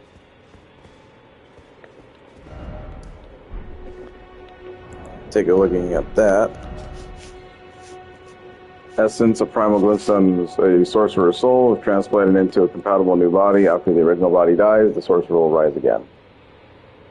You think this tasteful? Okay. Now, Jaren is tied to her quest. Sometimes he's in here, and then sometimes he's not. I don't really know how he progresses after Redmane, or if you find him anywhere else, like in the open world. So we'll see if this might bring him out.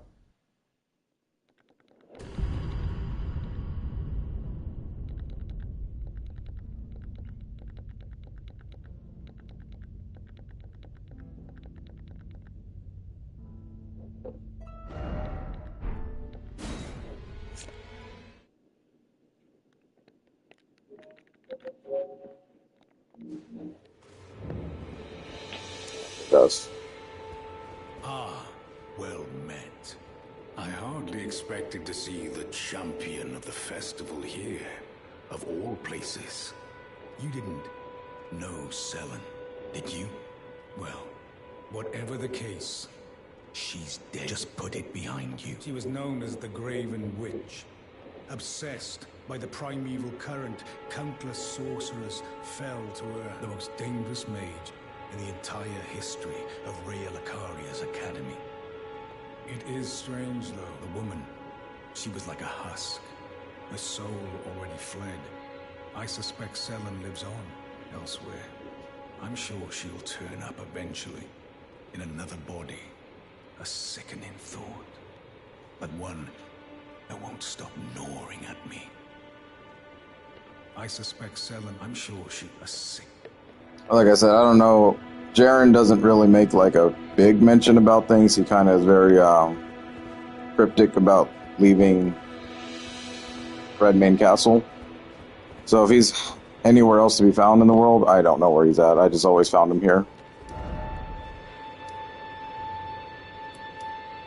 Let's go back to Selen.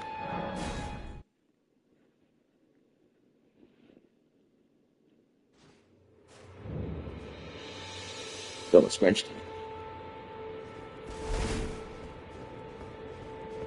And then you're left wondering, what in the hell are you supposed to do with all this stuff, right? So if you never did any of Ronnie's quest line or even like explored her area, you wouldn't even know where to go with this thing. But this is why we marked right here.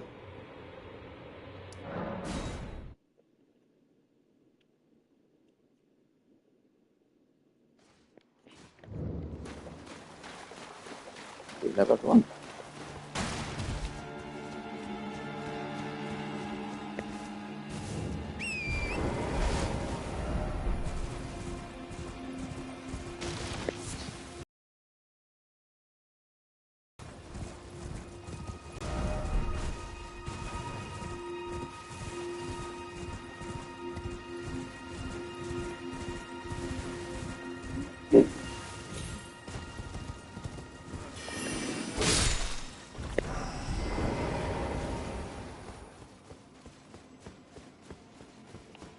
So then remembering Sylvius's little place,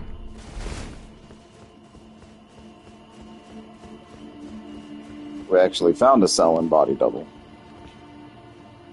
We're going to put it in there.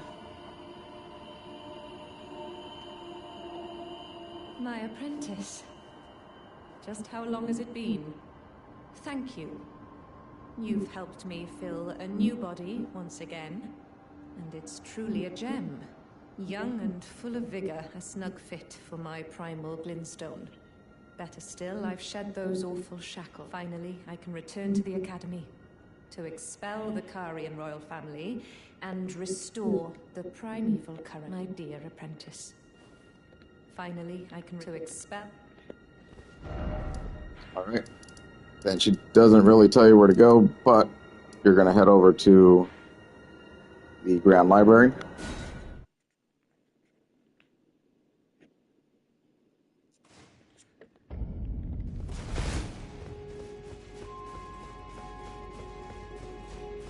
You want to head outside.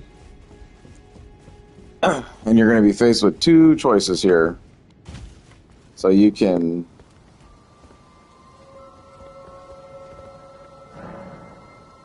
challenge her or help her. Obviously, if you want all the rewards the game has to offer, you're going to have to run, I believe, 3 new game cycles to get everything on one character only. So depending on your choice, that's what you're going to end up with. I would probably start with helping Selen in this run, and then on your next one, challenge her. Because in this one, when you help her, we're going to get Jiren's set. And then when you defeat her, you get a bunch of other different rewards and stuff like that. But just for the sake of what we've been doing, we've been helping out everybody. That's kind of early game. We're just going to go ahead and help her out.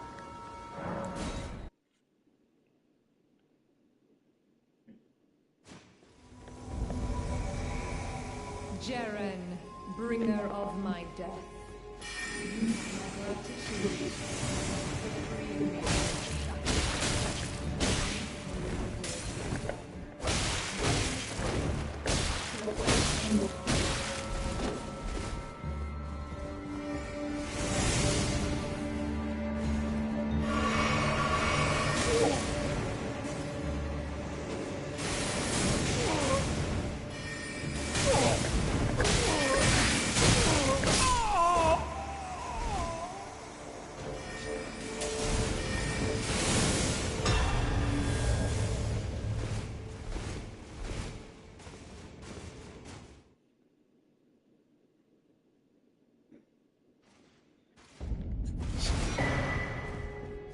So, then you get his hood, armor, and all that stuff. If you want to cosplay as Jaren, use the Flamberge, there you go. Ah, my apprentice. You've saved my skin once again. Do you see this? The Queen of Caria is no more. With the bodies of Masters Azure and Lusat returned, the Academy can hone the primeval current, so that we, fallen children of the stars, shall beam with brilliance once again. My apprentice, will you stay now? I know it's not possible. You have your own calling. To be the next Elden Lord. But do think of me, of your teacher. On the eve of your crowning, you will always be my darling pupil. Rest assured that no, the entire Academy will swear allegiance to the new monarch, my apprentice. Become Elden Lord. Perhaps I'm jumping ahead, but here is a symbol of my allegiance and the Academy's. Do you read that glintstone is the amber of the cosmos, and sorcery is the study of the stars and the life therein? When you become Elden Lord, please illuminate me. Lay bare the secrets of life which course the Elden Ring next time. Oh, one last thing. If you failed to claim your throne, you can always pay me a visit. Oh, don't fret. Even my dullest pupils will always have a place here.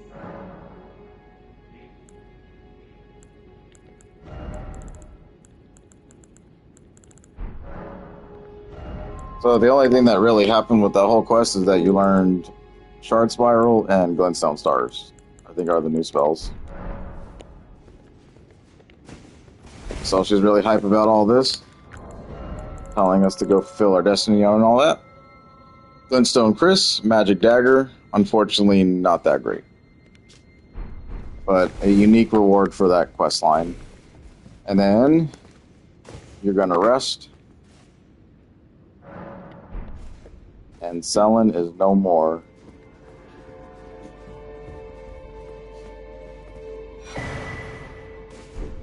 Grab her helmet.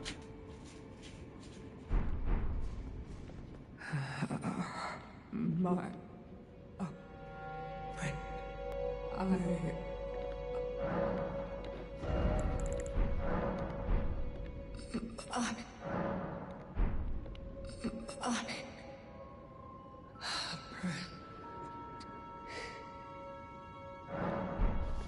So she's became one of those ball things. And that's it. So she's done for.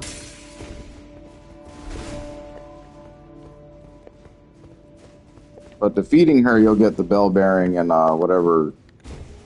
I think Jaren actually gives you like an ancient dragon stone for your smithing plus 25. So just depending on how you want to go about it, you can actually net some pretty cool things.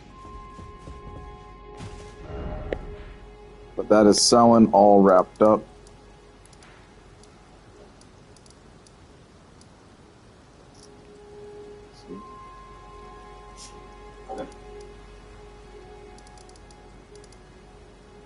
With that, we want to go back to these areas real quick. So after you complete our quest line, you want to go visit the 2 primeval sorcerers, because they're going to leave behind their gear. Then you get him.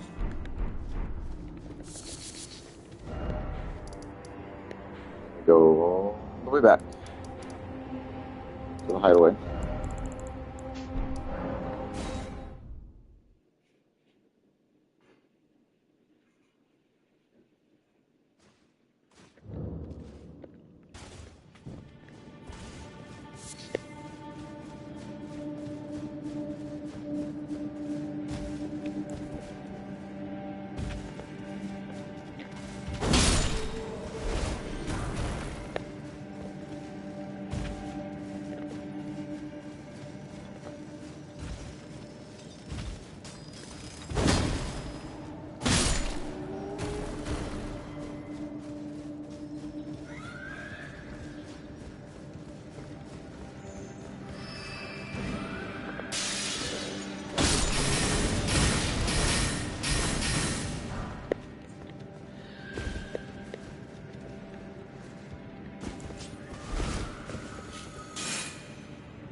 grab his 2 sets.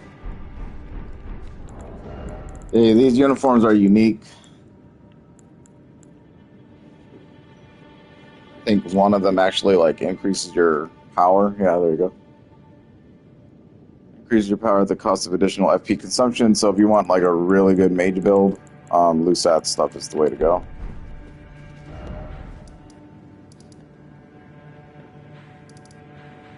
That one's all wrapped up. Okay.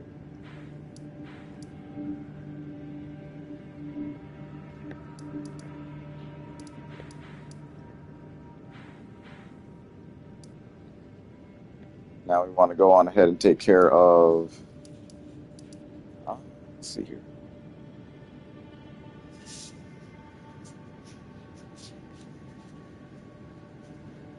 Do and we don't at the same time.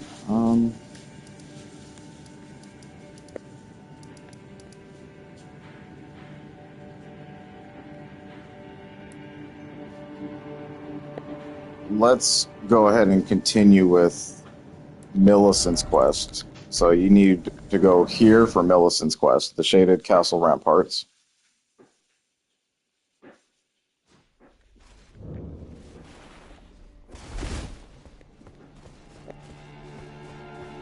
A couple things we want to do on the outside first.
And then just be careful out here because we are going to initiate an invasion. And there's a golem. So this could be kind of tough.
real reason why I came out here was to be invaded.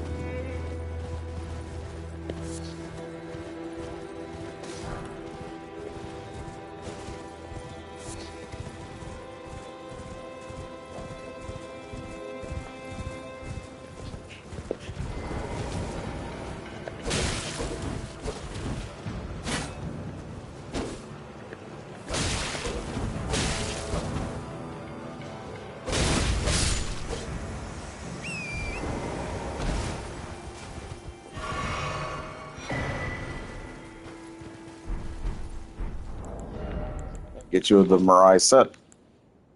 Arcane again. And the Ant Spur Rapier. So another weapon that allows for Scarlet Rot buildup. And it's Rapier. So it could be worth your time investment for a dexterity build. I actually want to do like one for the Ice Needle and the Ant Spur. I think that'd be a cool combo.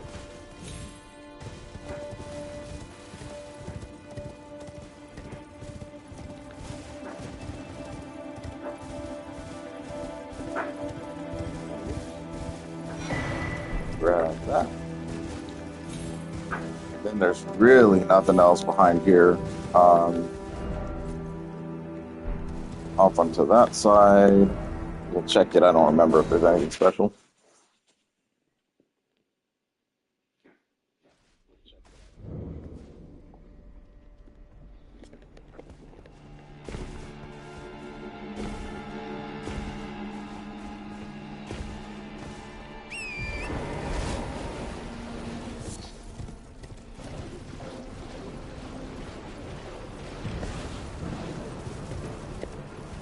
Got this little island of nothing but those dudes.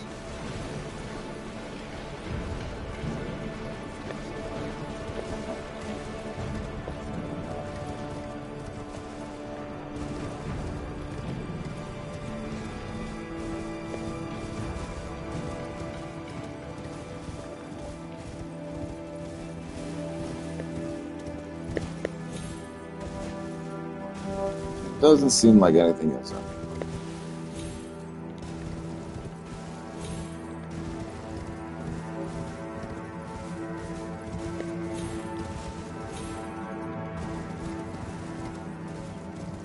Got the one random little bird.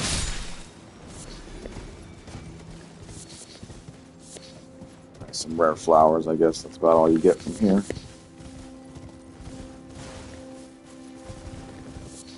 Okay.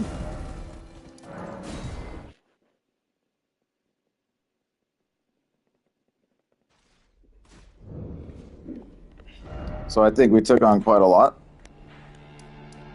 Went ahead and dipped a lot into the Volcano Manor area. Got a bunch of the Altus Plateau map revealed. There is still much to do around here, though, because we still have to do this entire main area. A little bit more of the outskirts around the entire kingdom. Then once we actually get in there, do the Legacy Dungeon. But so far, the outskirts are getting taken care of pretty well. There is a little bit to do in Mount Gilmere. It's a little tiny area, though, so it looks big on the outside, but it's actually pretty small.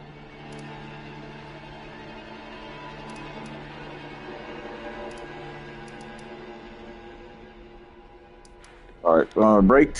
And then when we come back, it'll be Millicent's quest line, finishing up all of the Altus Plateau exploration, and then diving into the next Legacy Dungeon of the game. So still much more to come. Thanks for watching.